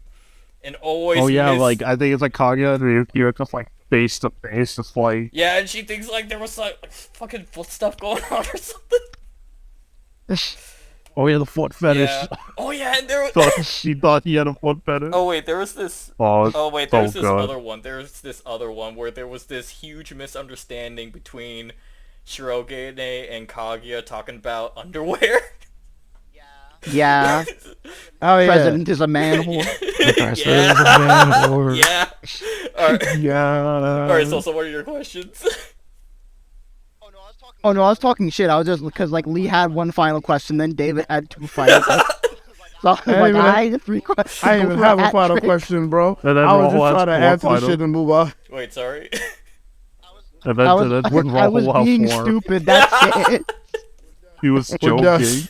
Okay. All right, Raul, end us off. Well, I think this went alright. This went pretty well. Now starts the real battle. What fucking thumbnail I'm gonna make for this podcast? I will say, you could just have this in the final thing. Although I will say, I think you should end this right when Lee says end us all. Just end us off. It was like, just done. No, it's cool. Let's the perfect way to end it. Let's go. Let's Google the lyrics to the ending song. We'll just sing that. Actually, that's a question. What's your favorite OP? No, But no, we're no, not no, guys, gonna do guys, it. put Oh, on your love video me, cameras. Mr. Put on your video cameras. We'll start Chica dancing. Whoa, hey. Oh my God, whoa, yeah. hey. I don't remember. It's been too long. All I right. just remember the book. But yeah, that... That song came out. That ending came out at the same time as the gang torture dance at Yeah! JoJo. Everyone's I had, like, there really are two kinds of dancing happening right Yeah. now. Oh. Lee, Oh my what is- god, why? Why? No. Lee, what is Come your on, guys. background? Why are you? I don't know. Fucking Why are you in Nice 140? day out here. I'm gonna put on the Chica dance and I'm gonna imitate it when the Chica dance edit on. I don't put on your video camera and start ending it. Raul, put on screen record. We're gonna Chica No, dance. please. No, we're not. on Please. Discord. Yes, Lee, well, I will kick you out of the podcast. we are Chica Timothy on Discord. Oh It's no, alright. I'm so sorry. I don't have my webcam plugged in. What a shame. I am looking at the plug that's plugged in, but it's not plugged in, so I'm not gonna. I'm This sorry, is I gonna be an can't. interesting- Oh way to end no, the- Lee has mysteriously left us. What could You can't possibly move happen? Bro. Motherfucker, I was dancing. You know, artists gonna be editing this shit now. Alrighty, well, that has been the podcast, everybody. To everyone listening, I'm 15 sorry. people that are watching You wasted this. a large amount of time. Oh man. They're not gonna get that visual joke at all, but yeah, we'll see you guys all next Yeah. time. The 5 returning viewers about to be 4 returning viewers because of that dance. Yeet. I'm gonna just look at the analytics. It's just gonna start off high and then all of a sudden, Alright, we're done. We're Yeah. turning off recording. It's over. Hey, Rahul. yeah. Real question. I just realized, like, when we ended that, because one of the things I was going to say was, like, yeah, it was a bit more rambling than usual. Like, oh, wait, usually you have, like, a list of shit to talk about so it stays on track. You just didn't feel like... Should I hit stop?